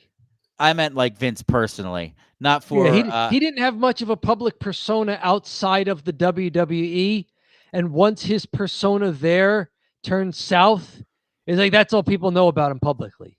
Yeah, it's there's probably a lot of stuff he could do now that put himself in a better place, and he doesn't seem. You to wonder be doing motivation wise at the age of 79, is he really going to start something new at this point? Although there've been some fun rumors, like would he go into partner with Tony Khan on AEW? Yeah. Since Which he's be got very maybe the interesting. cash lying around after he was forced per arrangements to cash out of a lot of his TKO position, Right. his stock position there. Hey, but yeah, there's your Vince McMahon. Before we hop into the other one, we had this comment here from a new viewer here. Thank you, WWE Movie Maker. Bronson Reed wearing the shoe La Fala around his neck. Oh, okay, yeah. He stole Roman Reigns' sneakers on the most recent Raw. Was he wearing them around his neck? Oh, so he's wearing it like the shoe La Fala. Okay. Oh my goodness. I love it. That's hilarious. Thank you, WWE Movie Maker. Oh, fantastic. Yes, thank you for jumping into the chat. We love getting updates as we're doing our preview. That's good because obviously as we're doing this, we're not up to if any weird things are happening on SmackDown, but very good. All right, one left from an actual car crash that turned out to have no injuries to from F4W Online. AEW and Tony Khan now holding regular production meetings backstage. Apparently, Tony Khan's ideas of production meetings until very recently were him just going to people individually and being like, "How you doing? All right? Okay, very good." Oh, just making sure you're okay. Yeah, now he's holding actual meetings where all the people get together and make sure they're on the same page. According to our own Brian Alvarez, the promotion is now holding regular production meetings backstage to go over aspects of the show. Maybe part of getting the new TV and streaming deals was Tony started taking this more seriously and going, I wonder if we should have like production meetings. Yeah, to figure out how the show is going to be laid out, how this is going to happen, what can't happen here. There'll always be some stuff that's a little messy. Even with the volume when the show would start, you'd have like, you would hear the music in the stadium and it wasn't synced up with like their mics. Like you could hear the music of the mic at different times. So it sounded like mics weren't correctly picking up on volume at the same time. So, it was bad. Some stuff. That's something you really notice, and maybe that you get spoiled of watching something like WWE, whose production values as a television show are amazing. Mm-hmm. They produce some of the best live television anywhere, not only in wrestling but anywhere. As Alvarez, and this is a good sign, I think, if Tony Khan is now acting like he's one of the big boys. Yeah, not just throwing money around like he's one of the big boys, but acting like he's one of the big boys with his television production and his product. Tony Khan's production meeting was, well, I go and I meet with these guys, and then I go meet with these guys, and then I go meet with these guys, and then I talk to this agent. He just did these meetings throughout the day, and that was what he considered production meetings. Other people were like, that's not a production meeting. So the point of this is, of late, he actually is now doing production meetings. He'll get the announcers in there. He'll get the agents in there. He'll get some of his executives in there. And in a room together, they will go over the show. Wow. So there you go. That's I think that's good news. They're treating it more like they're treating it more like a big professional major network, major streaming platform television product. I do believe this too, because these guys are very closely connected to AEW for the Wrestling Observer. It's almost like when Sean Ross Sapp says something, that's usually, he's pretty much dead on with the rumors because he's pretty connected with WWE. AEW is pretty connected with Meltzer and Sean Alvarez or Brian Alvarez. So I believe this one. I don't believe everything they say. Have you noticed watching the AEW product regularly, if you've been able to do that recently, that are things getting any better on the TV side? Well, I haven't noticed that duplicate sound thing. Okay. I have to say I haven't heard anything too crazy happen. I do watch some of the show, and I'll look for it now, honestly. But I don't watch all the show every Wednesday. I just with WWE throwing so many pay-per-views at me, and just busy lifestyle with the kid. It's been hard. But I do watch the pay-per-views, and even because they have so many pay-per-views now, it's hard for me to watch Dynamite because I'm like, oh well, I got to watch 4 shows this week, right? I got the PLE, I got the AEW pay-per-view, I got Smackdown, which we have to watch, and I got Dynamite, and then I got Dynamite. It's usually like the one I don't watch then. But there you go. So things perhaps looking up for AEW. Always good when quality is on the rise in the pro wrestling world, even if it's the promotion that I don't get to watch a lot. Good news for Tony Khan. Good news for AEW. So maybe they're being less cheap over there at AEW, unlike us here at Don't Bury the Lead. By the way, wherever you're tuning into the live stream, head on over to the YouTube. Don't Bury the Lead, a wrestling channel. Hit the subscribe button. We're over 1,100 subscribers. Help us climb our next mountain. We have free and premium options available. Watch our archive, not only of these live streams, but of the edited videos, John, that you make, and the hashtag shorts clips that are under 60 seconds. Go through our back catalog, find stuff you like. Hit those like buttons. Leave us comments when you feel so inspired to do so. Don't bury the lead. We are moving on up, and I guess this segment, as you were saying, John, has been a big part of that in our almost 3-year history here. It is pathologically frugal. It is unseasonably warm. It is what? It is cheap heat. I'll be right back, Dom. There you go.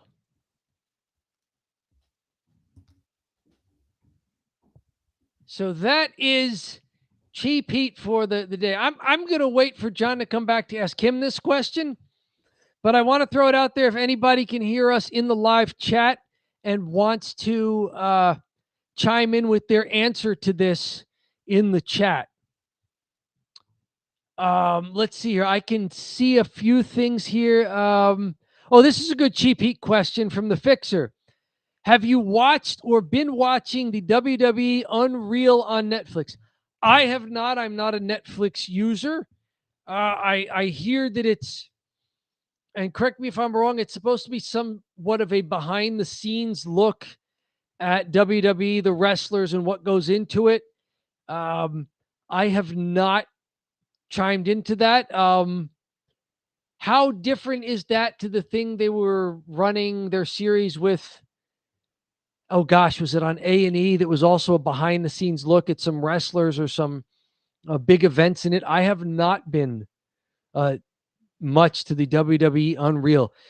Is the market getting oversaturated with these WWE carefully produced looks behind the scenes at what they're doing? We've got Stephanie McMahon's new podcast interview show on top of everything else they're already doing. Is there too much WWE trying to cultivate their image going on?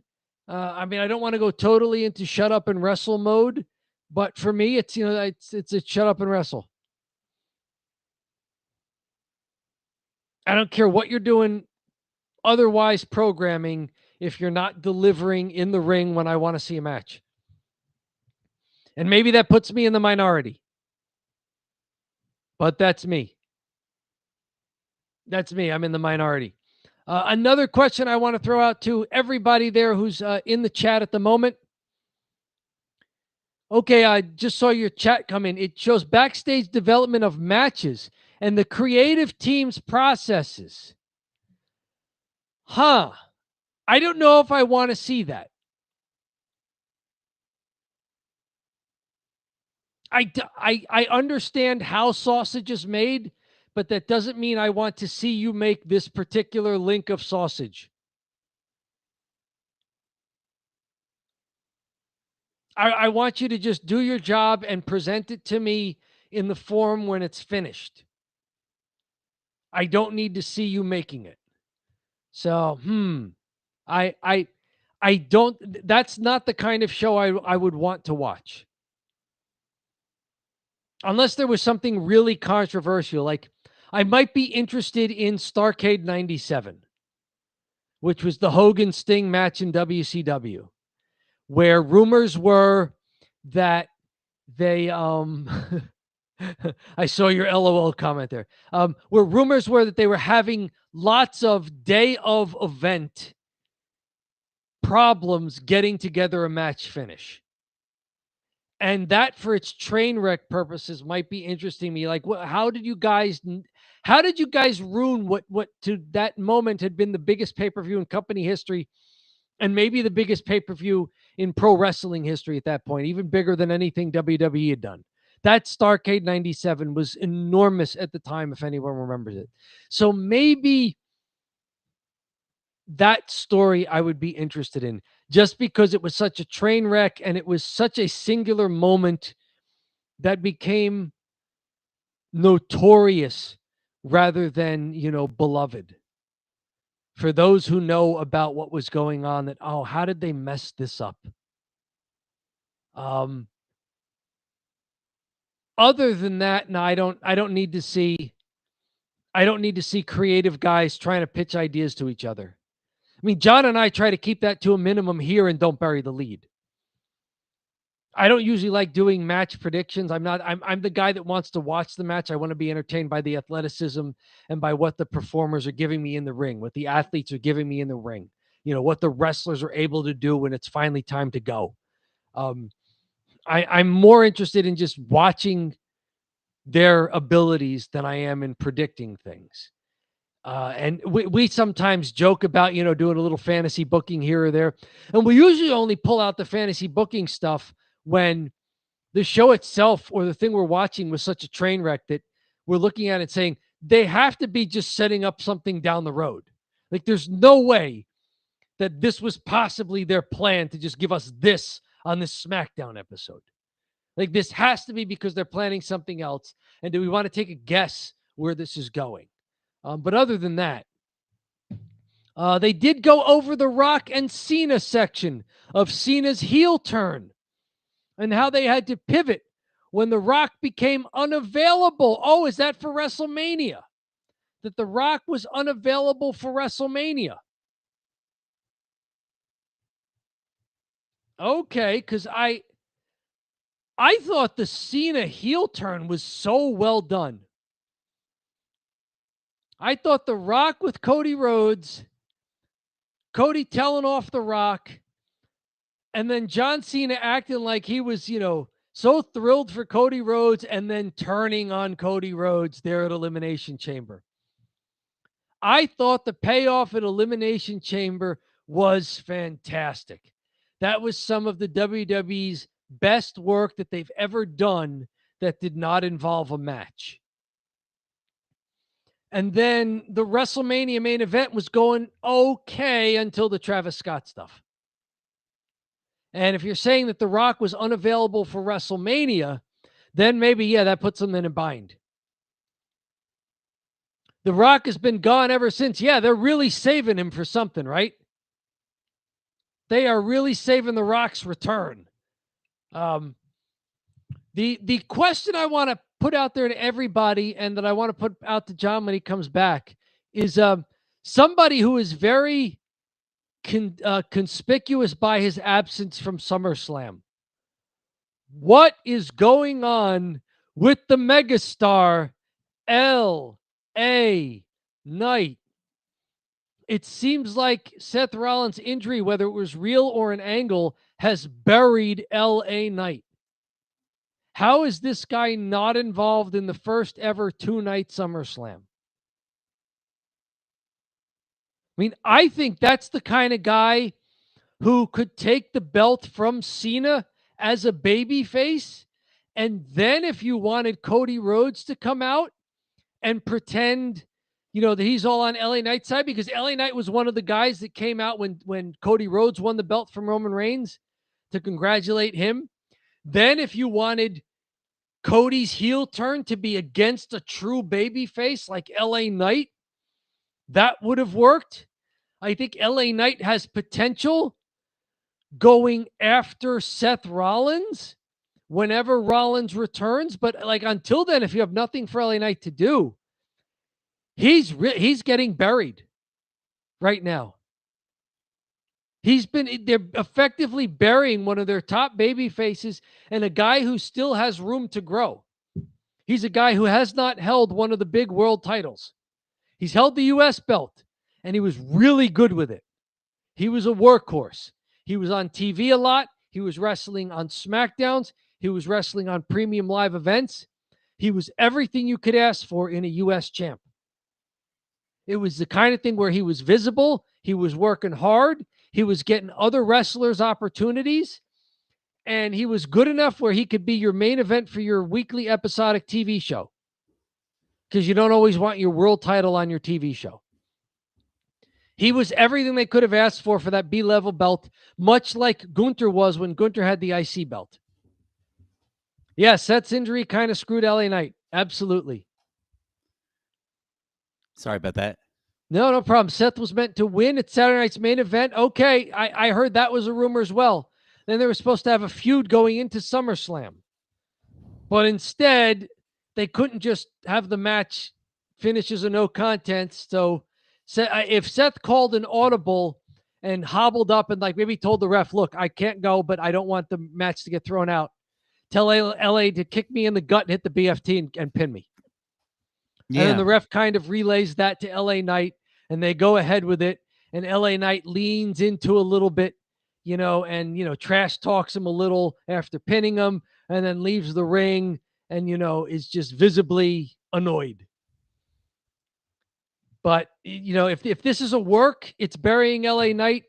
If it's a shoot and he's really injured, then what's up with creative not being able to pivot on LA Knight? Why isn't he on SummerSlam? Insane. I was just saying that. The question I wanted to throw out to anybody in the chat and to you when you returned is somebody we did not mention at all in our SummerSlam preview. The megastar LA Knight. Unbelievable. Really, there's nothing for him. If there's going to be a surprise run-in somewhere, LA Knight's got to be the first guy off the bench, right? Yes. Like if he's needed to help out the baby faces in the Chief Yeet versus Bronze match,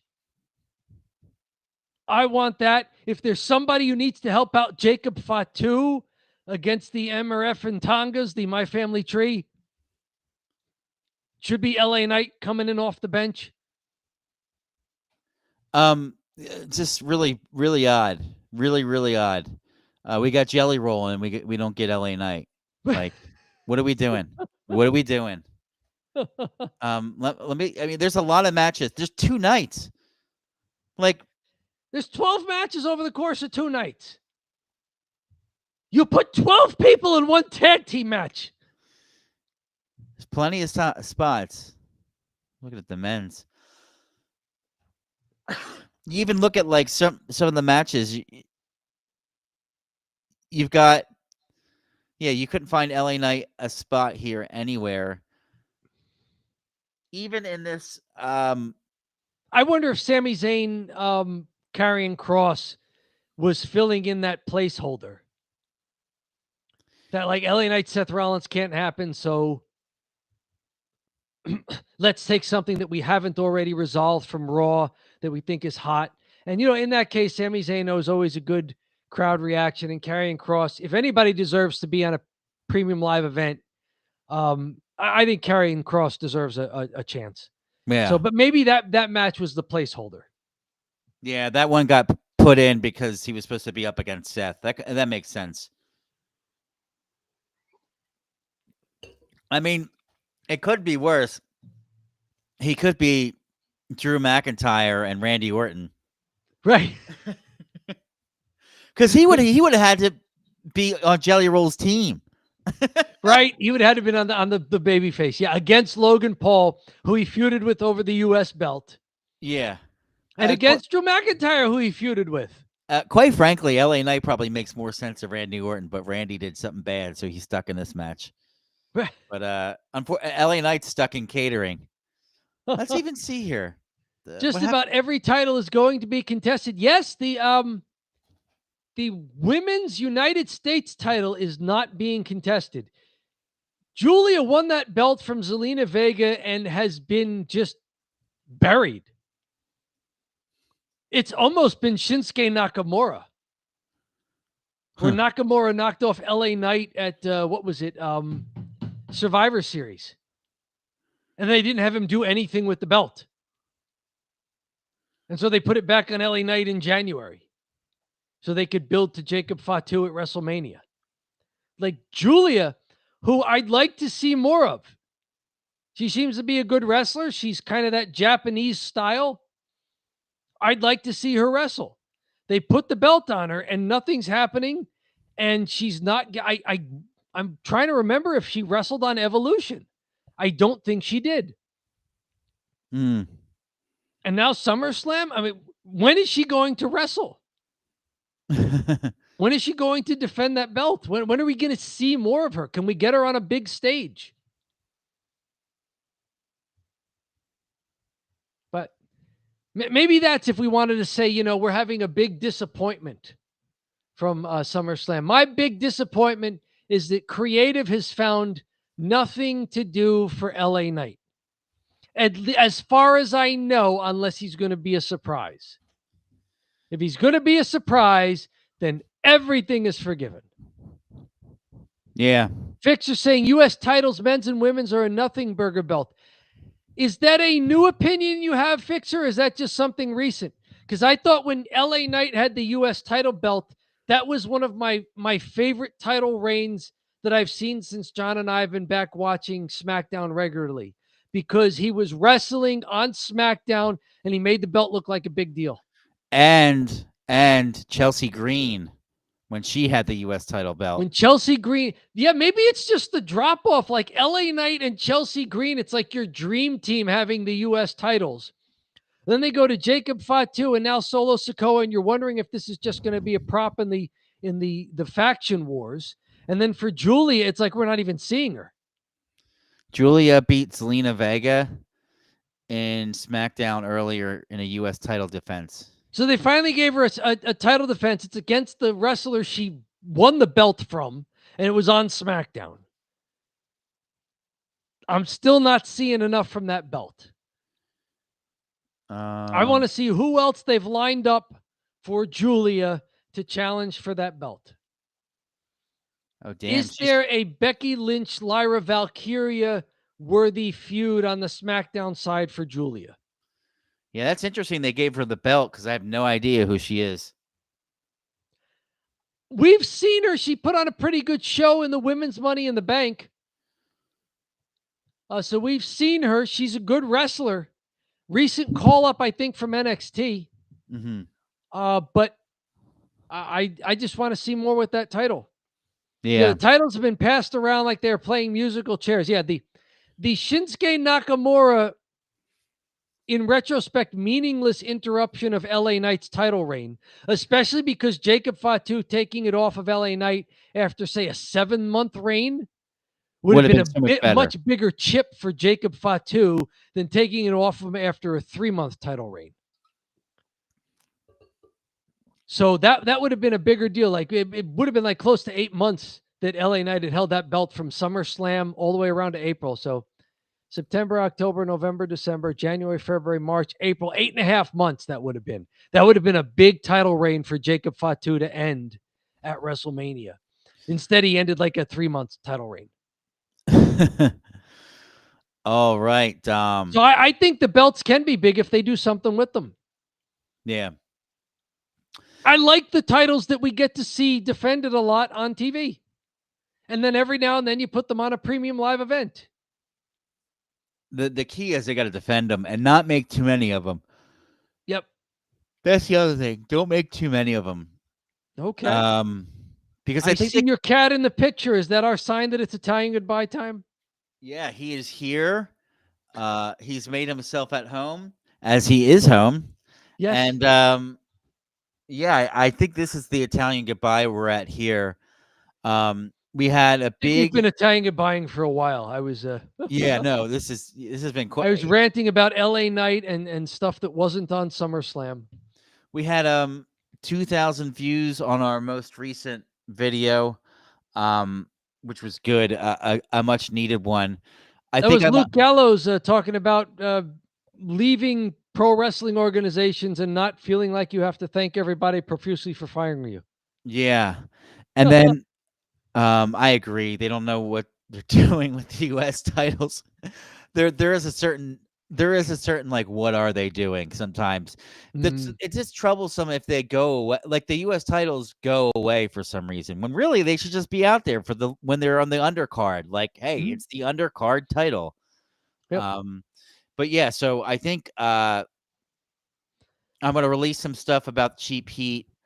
I think I'm gonna do just shorts about the SummerSlam pay-per-view. Just Okay. pop out a couple shorts, and then I'll make a video from Cheap Heat. Flood the market with shorts of us talking about SummerSlam, since it's going to happen tomorrow. Yeah, In less than 24 hours. Night one of SummerSlam will be underway. All of our brilliant analysis, such as, oh, he's my favorite Cheap Heat guy because, or my favorite Don't Break the League guy because AJ Styles or Dom because of that short you made. The NASCAR, yes, NASCAR is wrestling. Pro wrestling is real. NASCAR is fake. Also, what's great is pro wrestling is real. Democracy is fake. Yes, which involved Hulk Hogan. Which involved Hulk Hogan, R.I.P. They could have given LA Knight an IC title match, to be honest. AJ Styles, though, maybe I like the program that Dom's in now with AJ Styles. Mm-hmm. See, what I don't want them to do is panic and throw LA Knight into something just because he's LA Knight and you want him to be on the events. I want them to do what they're supposed to do, which is have a backup plan and have a way of getting triple threat with Dom and AJ Styles. That could be fun. That could be fun. Now, a very recent IC title holder was Braun Breaker. So I thought maybe Braun Breaker would get the belt back, and LA Knight, in trying to work his way up to Seth Rollins, would go through the bronze. I was almost a little surprised that LA Knight was put right into the program with Seth Rollins, which I thought at the time spoke well of what they thought of LA Knight. But then just maybe bad luck or bad creative. I'm looking here at I'll show you. Vanished from WrestleMania in August. He will not be at WrestleMania in August. I'm looking here at Instagram, and this LA Knight posted this 3 hours ago. It looks like a Slim Jim commercial they're making him do. And all the comments are like, "We love you. We love you. You should be headlining SummerSlam. Enough's enough." 34 likes. Come back to work. Come back to work. I miss you. Should be on the SummerSlam card. Goat. You know, they left my dog LA Knight off the SummerSlam card. Broken heart. Broken. You know, they better still put you on that SummerSlam card, or I'm not watching. Yeah. Well, you gotta watch to find out. It looks like. Feels like Seth if getting he's hurt. Going to be one of the surprises. Feels like Seth getting hurt is why Knight hasn't been on TV or booked for SummerSlam. Hopefully that's the case. Put Knight in the main event scene or let him go. Be the main event talent he is elsewhere. WTF at WWE? You really gonna have LA Knight on SummerSlam? You can continue to disrespect the fans, man, and his fans. I mean, look at this. This is not. They love social media. I mean, they're ripping him. This is not just me and you, Dom. The fact this man is not on the SummerSlam. The Slim Jim Bites commercial? Oh, I think it's just repeats. Oh, it's just okay. Yeah. I'm like, my man is giving a doctoral dissertation on the wonders of Slim Jim Bites. Not saying that's unwarranted. I mean, if you liked your smoked meat products, hey, there you go. Yeah, you could see the internet has spoken. I mean, I could fantasy book a lot of things for LA Knight. Yeah, I could see John Cena versus Cody Rhodes, and John Cena turning back heel during the match, The Rock coming out to support Cena, and LA Knight coming down to Cody Rhodes' defense. How about this one? Triple threat with Dom and AJ Styles. Yeah, that makes sense. Put a men's triple threat out there. The only problem with that is, do you put the belt on him?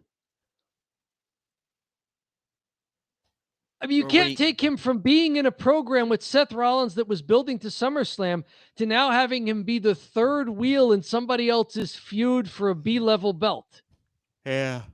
Unless you're going to put the belt on him and have him and Braun Breaker have one heck of a feud. Yeah. But then you're wondering, does that mean they're going to hot potato the IC belt back and forth between LA Knight and Braun Breaker for a few pay-per-views? Right. A heel turn in a street fight is going to be difficult to see. Yeah, because it's a street fight, like you're supposed to hit each other with stuff. You're basically encouraged to cheat, so it's not going to be very obvious. Yeah, like if Cena goes to hit him with the belt, it's like, yeah, of course, hit him with the belt. It's a street fight. It's a street fight. But then that's just going to prompt the question, how does Cody turn heel then during a street fight? We're going to have two faces, which makes it worse. Yeah, did they really just book themselves two baby faces? They had when a people heel. actually want to see John Cena's heel run?